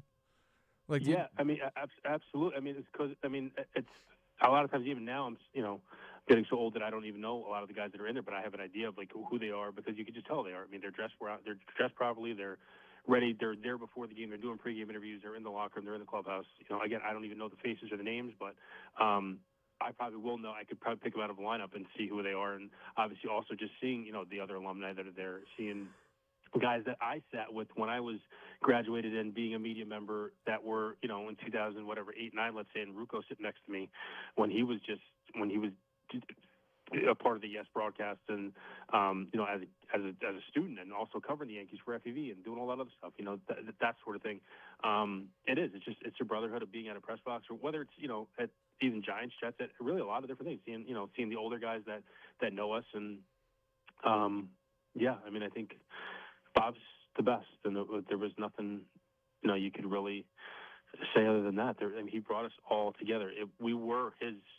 I mean, I don't know if I'm stepping out about it. We were a lot of the big part of his life. I mean, so I think being there Saturday morning for the talk show, being there late at night on a Friday, Thursday, whatever it was, he was always there, willing to take the time and spend the time and go the extra mile for all of us, and just the best. I mean, and then he was just so gracious to people like my parents or anybody that were around, and whenever they saw him, just always.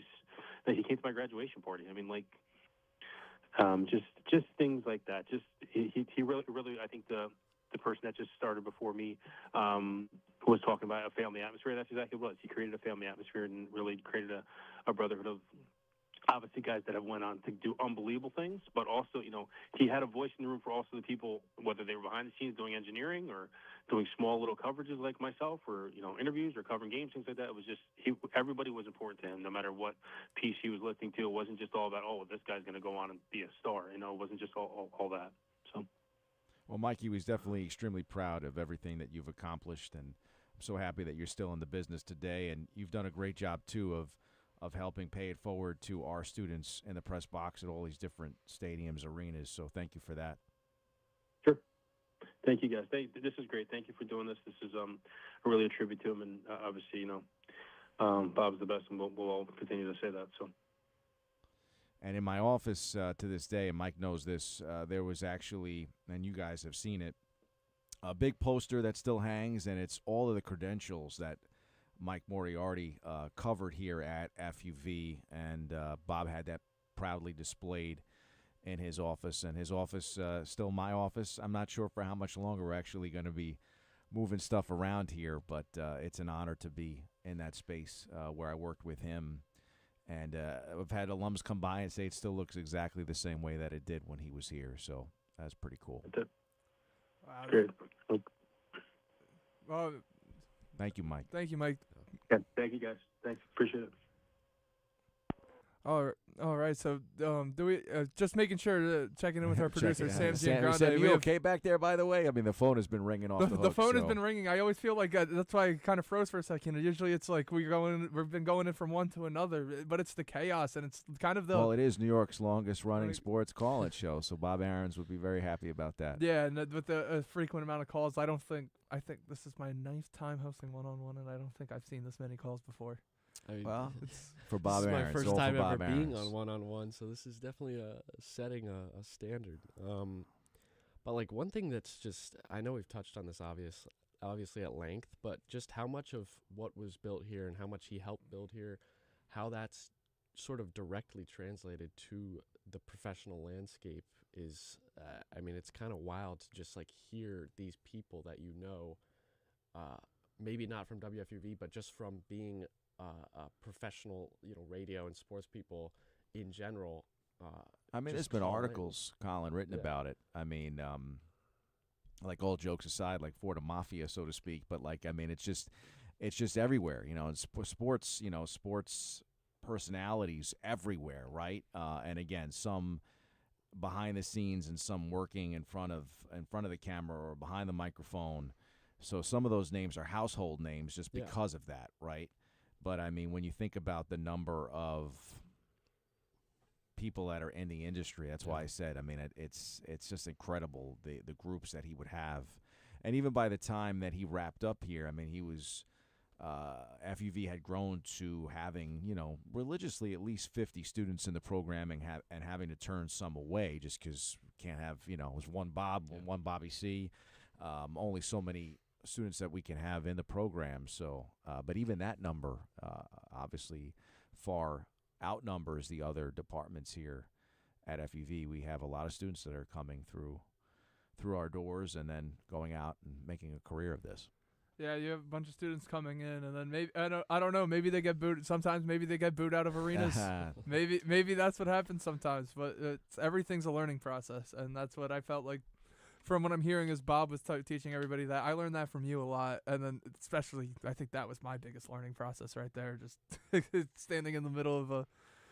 Well, I think right to go for it. I mean, this is definitely some of the messaging that you're getting from the show today as we celebrate Bob Ahrens, our longtime executive producer who passed away this week at the age of 89, worked here from 1997 until 2018 and just worked with so many students over the years at WFUV, New York's longest running sports call-in show, one-on-one. Mentioned it before, I like I said, Mount Rushmore, you speak of some of these great names. Again, people like Vince Scully may be nationally known, but the impact that Bob Ahrens has had at FUV and then beyond it, you might be able to quantify it in a very similar way. Vince Scully, beloved as a baseball broadcaster and maybe the greatest to ever do it. And I think in terms of mentors and friends in the sports broadcasting community, Bob is spoken about in the same breath. It definitely seems like it, especially because of just how many people he just straight up impacted. Yeah. He needs to be located in the same breath. And is that something you're trying to be or replicate at least? Like, are you like conscious of that, like how you're sort of building that? I think the only yourself. It's a good question. I think the only thing I was conscious of is just how difficult it is to replace someone like that. Yeah. And I think, as Bob will tell you, I have made a concentrated effort not to replace him in that way, more just to follow him. I think it's like the same as any Yankee shortstop since Derek Jeter trying to be hopefully as good or maybe better, right? It's not easy to follow a legend. I was grateful that Bob allowed me to follow, and he kind of introduced me to so many of those folks, so he bridged that gap for me, whether it was someone even like, you heard Mike talk about like a Dave Sims. So every time we would have workshops, Bob was already, I think, putting the bug in the ear, like, Bobby's going to be here at some point, so at some point the calls and texts and emails will come from Bobby and not from me. And again, forever grateful for that, and just to try to, I would say, continue the program, and hopefully, as him and I would talk about, build it in different directions. But Bob definitely had FUV students and staff and colleagues as his family, I would say. He was an only child. He did have they're still alive, son and daughter who obviously survived him. But I do believe that all of the kids, young media professionals here at FUV, that's his family. In addition to those family members that we mentioned, and then all the loved ones that we talked about today: Joe Buono, Randy Casey, Tim McCarthy, Rich McLaughlin. The people that he touched in some way, and some of them not even students. Like I said, Ed Randall was someone, an alum, but coming back to give workshops that you heard some of these great folks talk about today. So just an incredible legacy. Again, it'd be impossible to cover 89 years in 3 hours, but I like to think we've done pretty good justice of just painting a picture just how incredible Bob Ahrens was. Yeah, I think the picture is painted, and it's I hope for you, for somebody that didn't meet him. Yeah, just like, hearing all of this is greatly impactful. We're just hearing about history and like knowing about, and I think this could also give us a leg up of knowing at least, hey, like this is who was before. We should know the WFUV history. We've been here for a year now, which is crazy to think. Yeah. But a year ago, I came in here for the Club Fair, and I came in knowing about WFUV Sports, knowing what I wanted to do, and I've ended up doing more than I thought I was going to do. And I've pushed myself, and you've helped me with that, pushing me away from not just fighting, like get out of that and do other sports. And do other sports too, like football, like all that stuff.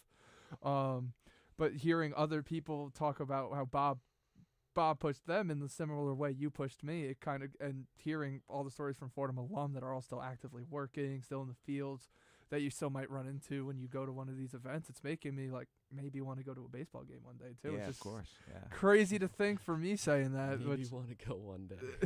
right? And being like, But like, seeing how many of us WFUV people actually take over the sports media world. I mean, when you go to the fights, it's not as much as there. Somehow everybody knows you, even at the fights. Everybody, like Bob, I like to think, personable guy. So, and been out there for a long time. Yeah. But to point it out as well, because at the tail end of his life, even when he was not working full time, he continued to work part time, and Bob was doing a lot of one-on-one coaching, and that was with students even from other universities. In fact, I remember him fondly calling me up to say, I'm working one-on-one with a student now from Penn State. So Bob continued to pay it forward, and some of those branches or leaves, as you would say, on the tree also include students from other schools and other places around the country. And he was just so genuine when it came to giving his time. And, we did have one of our callers mention Joe DeBarry. I would also like to mention him because I know him and I both lobbied for athletics to have Bob in the Hall of Fame, and obviously Joe got that done, and he was always such a great supporter of Bob and also of FUV and FUV Sports, and continues to be. I think he's the greatest sports information director in the universe here at Fordham. We're very fortunate to have him, and he's done a great job in also having Bob's legacy continue on. All right, I think with that we will cut to a quick break, and then we will come back talking. If anybody has more to call in on, we have our number 718-817-2750.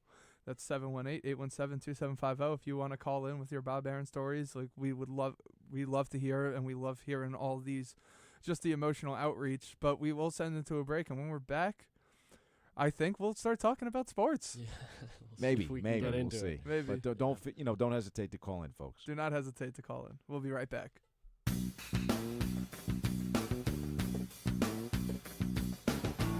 Hi, soccer fans. Sam Giangrande here, your NYCFC beat reporter for the 2026 season, bringing all the soccer news here to WFUV.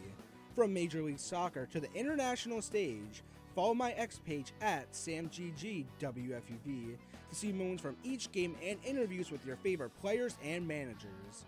From Yankee Stadium and Citi Field to the road of Etihad Park, follow me to see if New York City can get their second star.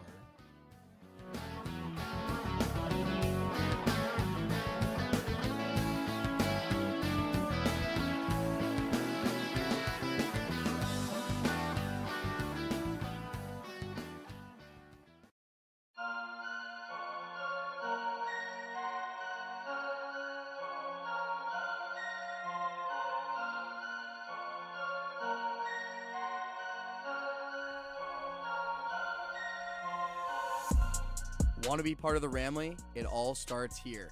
I'm Nathan Rogers. And I'm Kate Cox, and we are two of your hosts for On the Hill, WFUV's exclusive podcast for all things Fordham athletics. From the field of Moglia Stadium to the hardwood of the historic Rose Hill Gym, we've got you covered with the ins and outs of Fordham sports. Every week, every play, every round. Tune in weekly wherever you get your podcasts. This is On the Hill.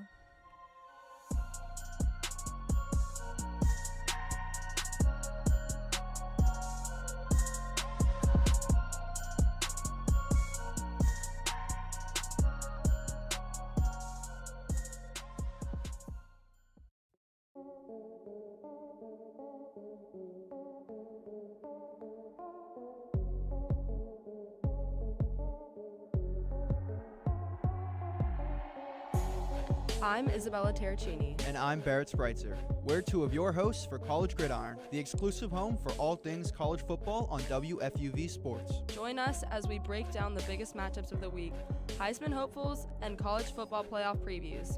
Listen in on Spotify, Apple Music, or wherever you listen to your podcasts.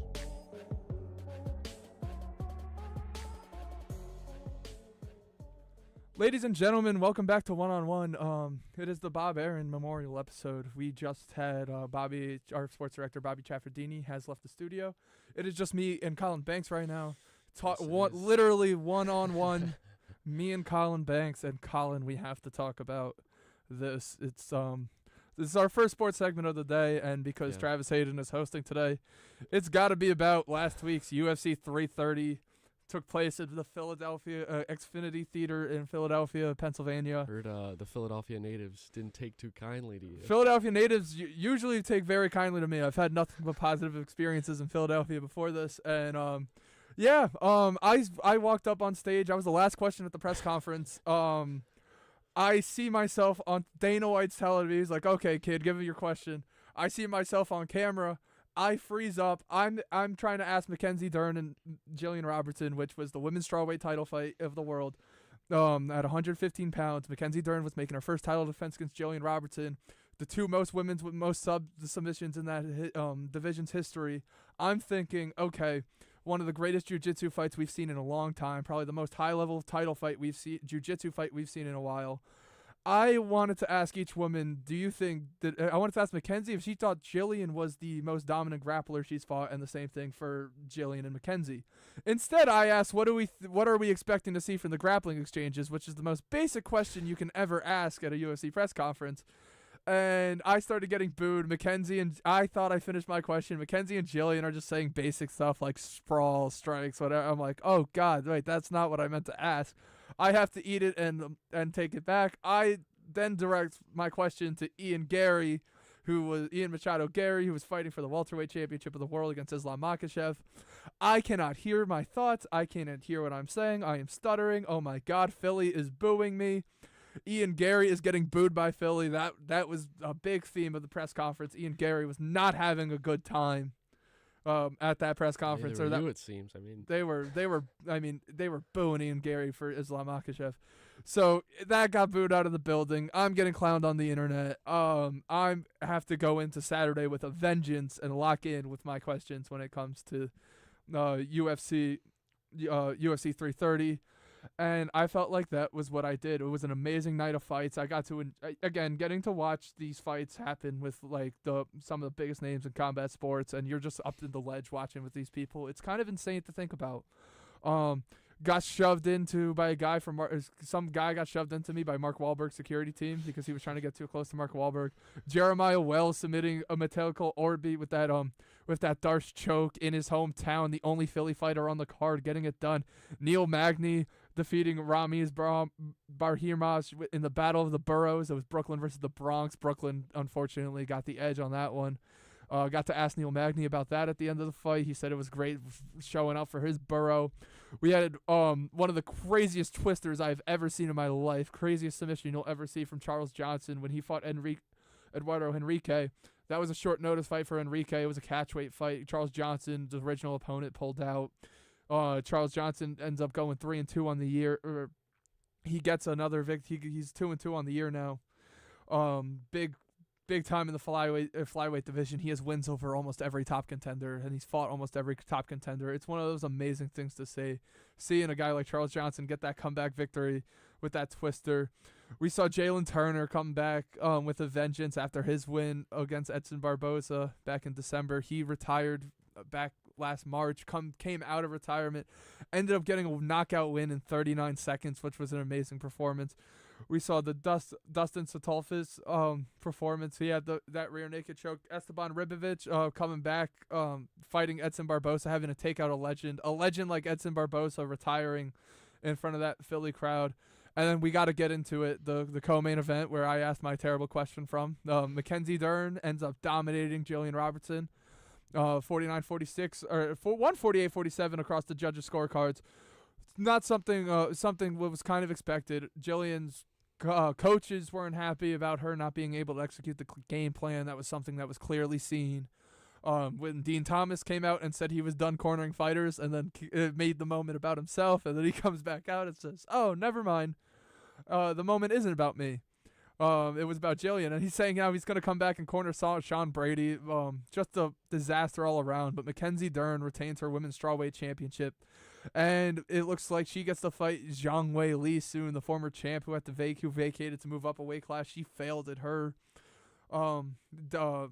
attempt at becoming flyweight champion, a 2-division weight champion. Zhang Wei Li is looking to get her title back, and that's going to be a problem for Mackenzie Dern. We'll see that fight, I think, sometime next year.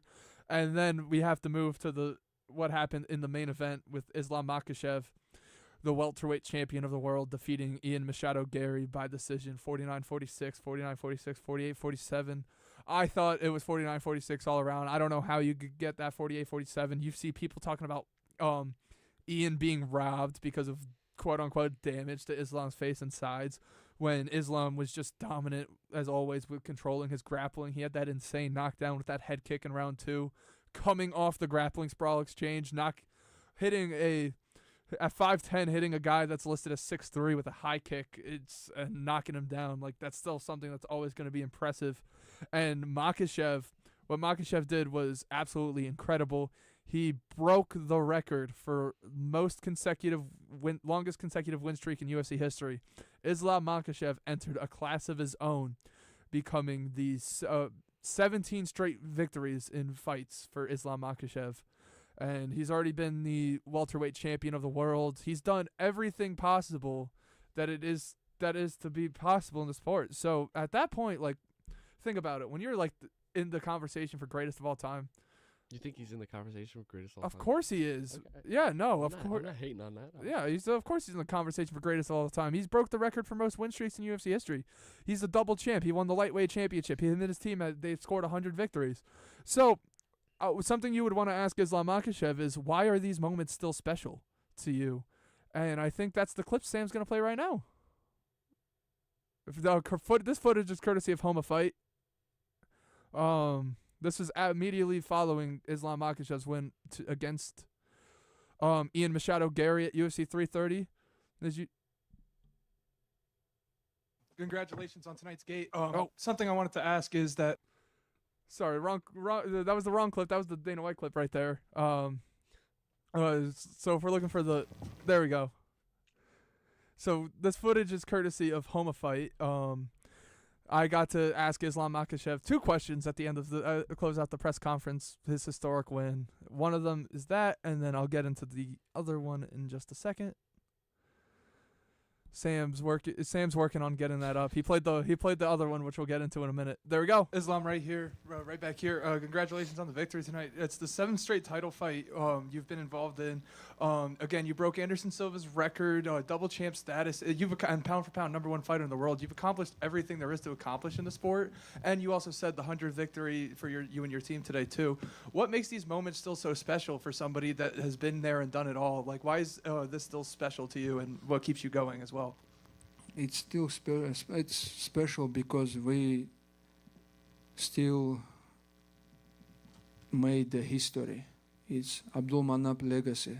It's all about our discipline, about our school, Abdul Manap Nurmagomedov School. And I just told you guys, it's not finishing today or tomorrow. It's gonna go until the MMA we have this sport.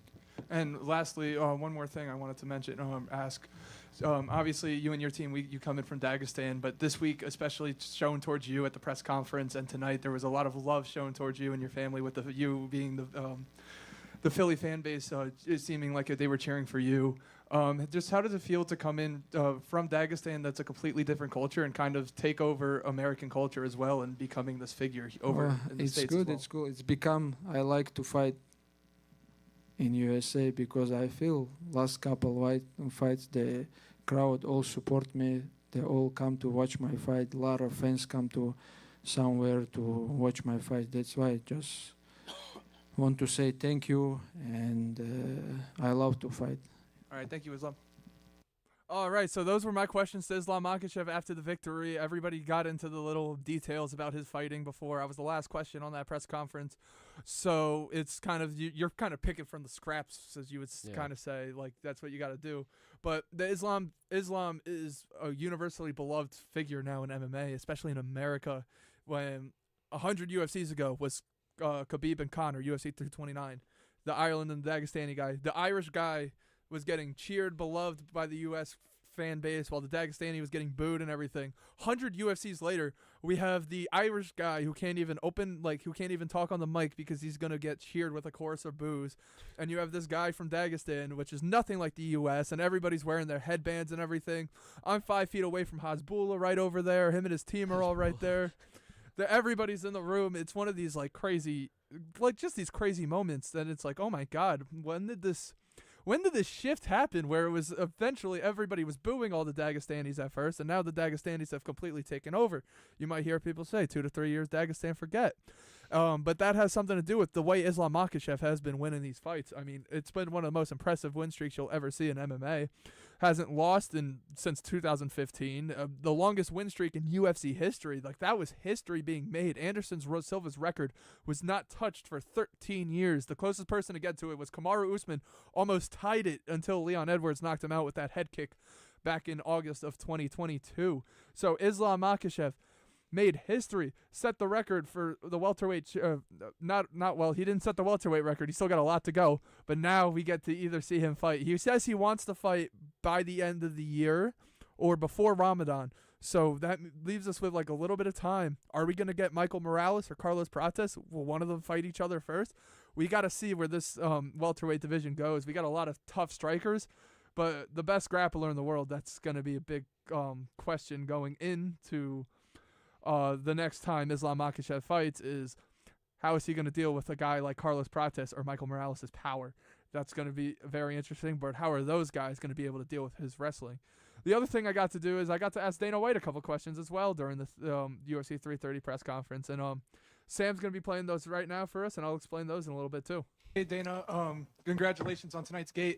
Something I wanted to ask is that Bella Mir is making her debut soon on the Contender Series, the daughter of Frank Mir, former UFC heavyweight champion. How does it feel that you're finally starting to see second-generation fighters come into the UFC from the time you were starting up?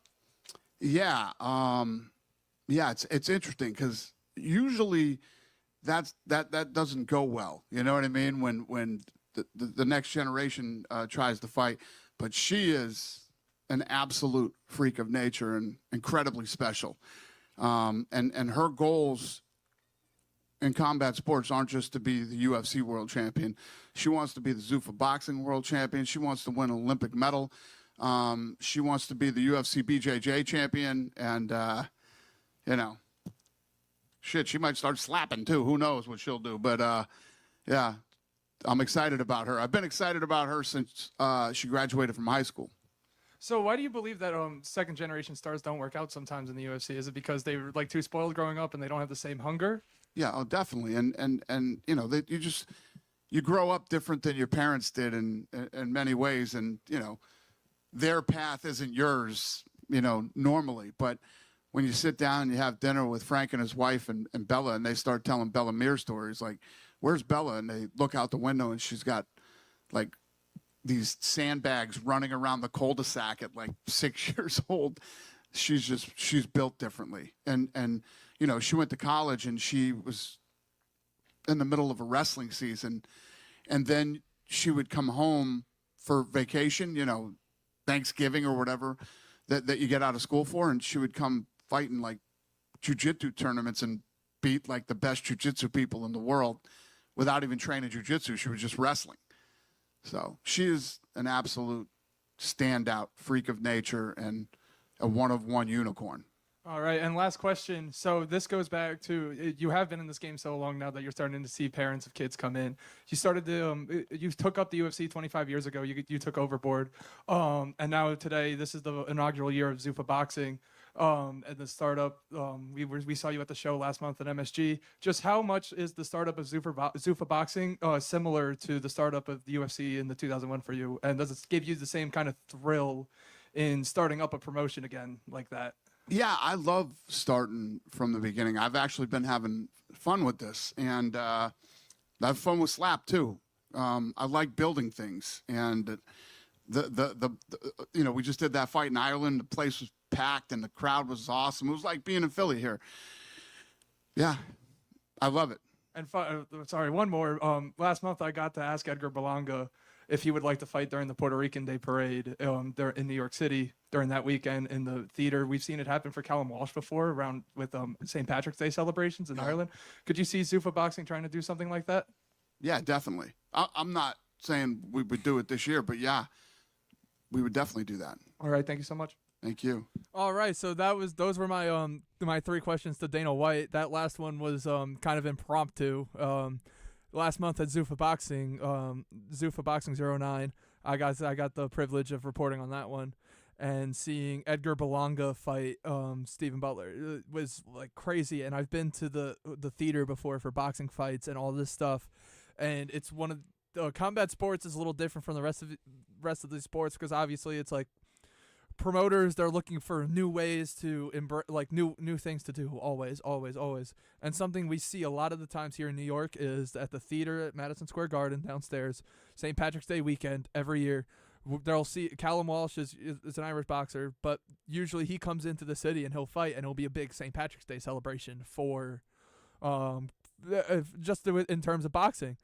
And Edgar Berlanga, a Puerto Rican New Yorker, and he did a lot of stuff he was a big attraction this year at the Puerto Rican Day Parade, and it was a normal Sunday night in New York City. And for Edgar Berlanga's fight, you had just all every Puerto Rican flag was out there, just hanging from MSG. Everybody was going crazy, and I said to myself, "Oh my God, could you imagine this atmosphere during the Puerto Rican Day Parade weekend for Edgar Berlanga and having a bunch of Puerto Rican themed fighters on there?" We see Dana White is known to do stuff like that with UFC Noche, and we've seen him do stuff like that with what they do with Mexico every year, and whenever they go to Singapore. Like, you see these celebration of these cultures sometimes, and there is no culture that I think is crazier and is more in need of a boxing fight and promotion than and NYC, Puerto Rican NYC.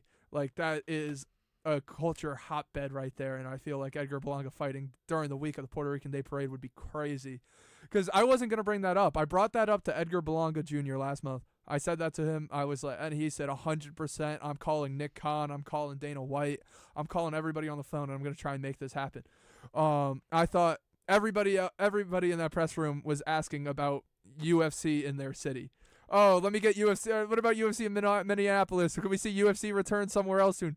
Everybody was asking Dana White about where they want fights at, and I wasn't going to ask him that. I wanted to ask him about the second generation fighters and building Zuffa Boxing. I will say it's funny you mentioned Puerto Rico, and I do think you have something there, because I will say I was at Cooperstown for the Hall of Fame induction this year, and Carlos Beltran was one of the inductees. And he went last, so before him was Jeff Kent and Andrew Jones. And Carlos Beltran's from Puerto Rico, and so the second he got up there, I mean, it was by far and away, like, the biggest fan base there. There was, like, hundreds of Puerto Rican flags. People were playing, like, instruments.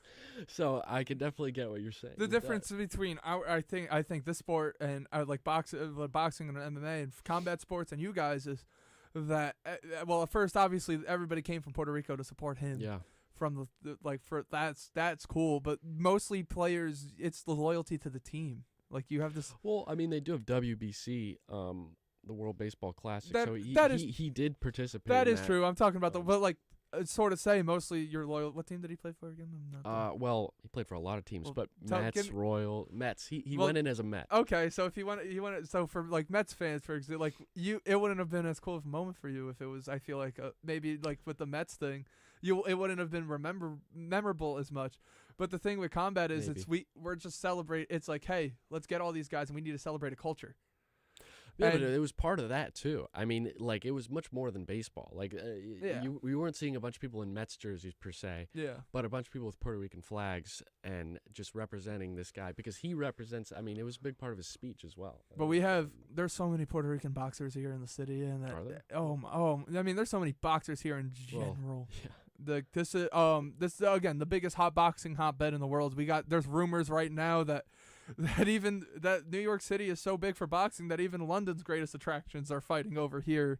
That's a controversy for another day or another time, but we could get into that one about Tyson Fury and Anthony Joshua potentially fighting at MSG in November instead of Wembley Stadium, which everybody thought the fight was happening at.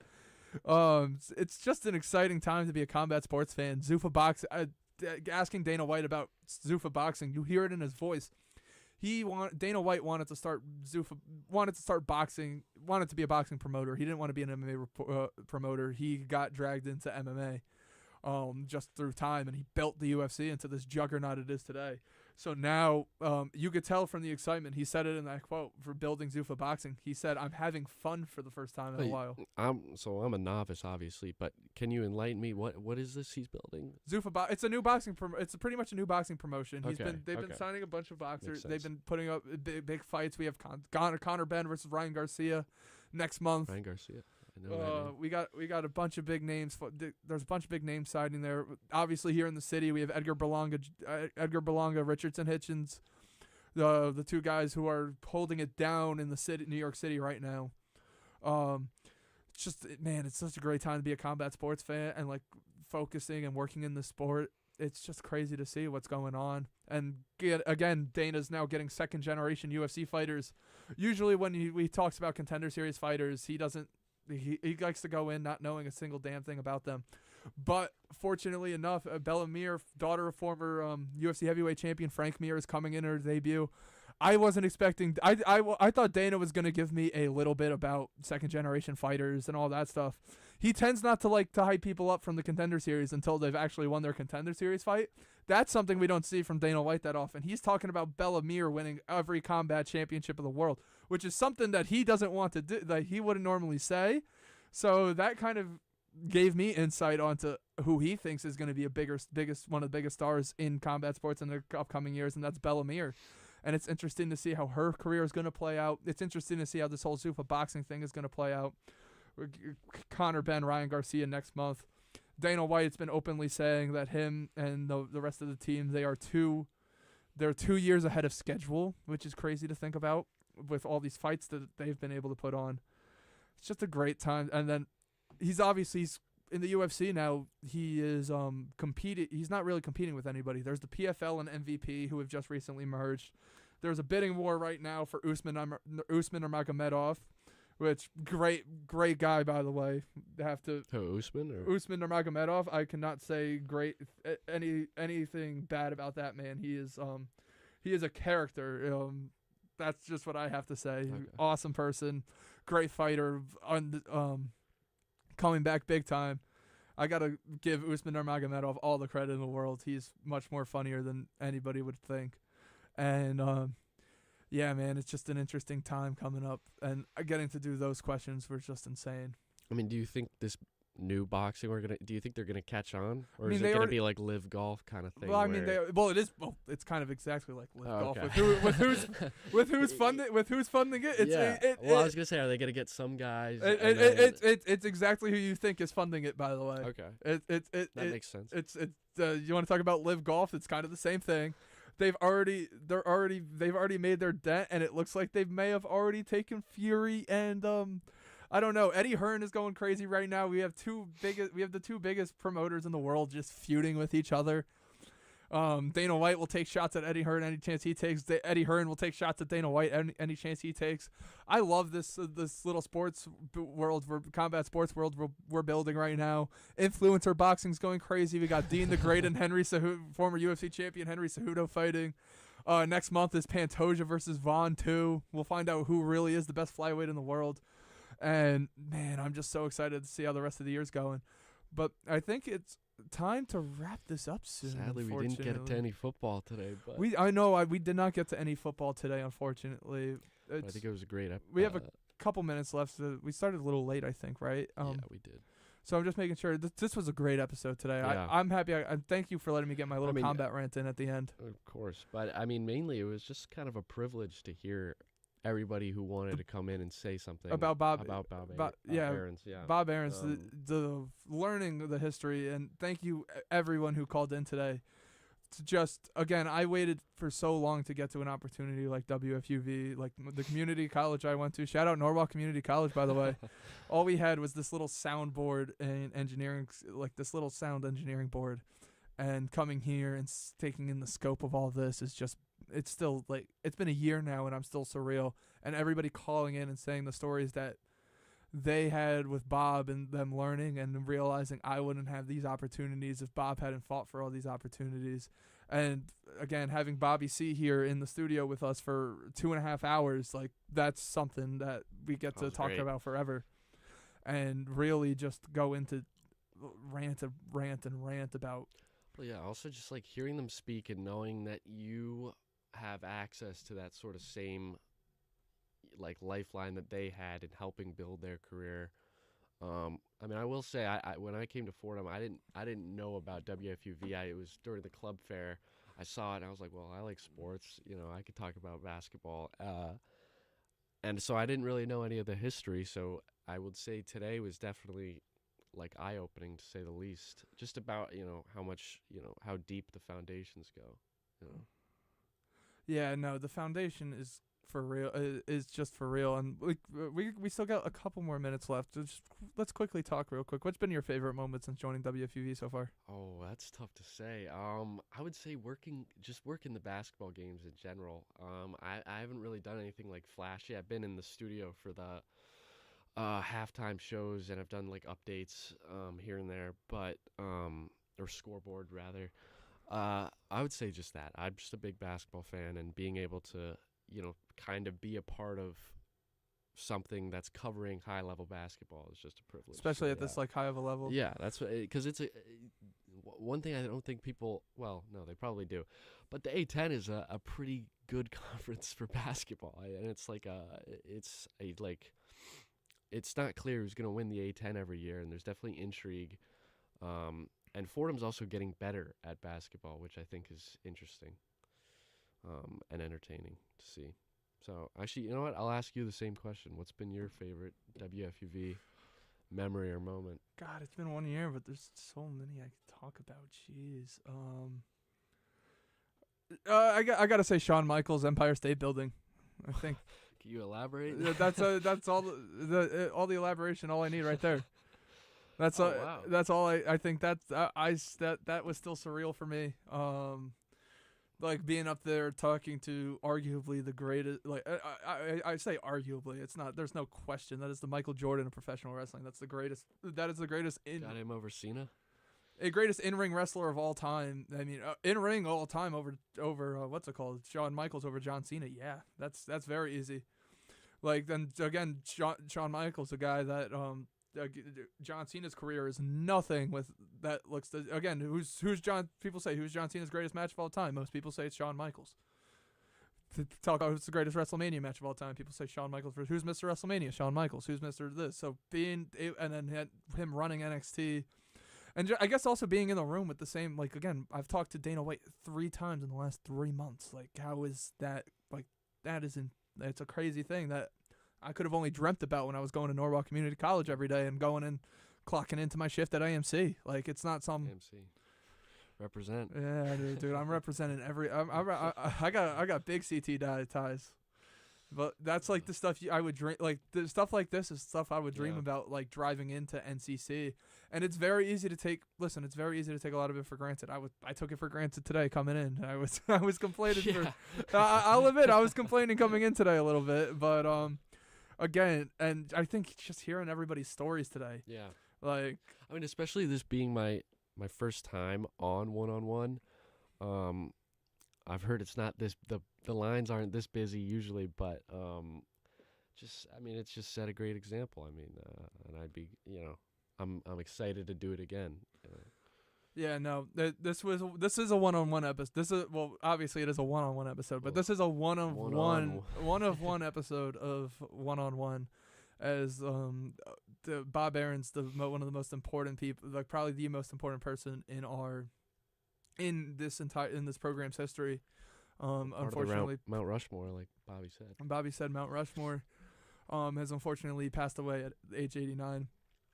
That is everything for our show today. Once more, this show is dedicated to Bob Ahrens, the pioneer, everything he's done. I'm Travis Hayden. I was joined by Colin Banks today. We had Bobby Chaffardini, our sports director, in studio with us the entire time, helping us take a bunch of these phone calls and, again, giving us the key, his core memories and being able to interview him. That was another great thing. Yeah, that was great. Sam Giangrande has had his hands full today, especially with my my Dana White stuff and the Islam stuff, and then having to take all those phone calls. Well, yeah. What a soldier he was today. Hats off. And we had Faris Onman as our video producer and Tucker Austin, our student manager. And none of this would be possible without Tucker staffing us for the week. And this was one-on-one today. This was one-on-one on August 22nd, 2026. I'm Travis Hayden, signing off.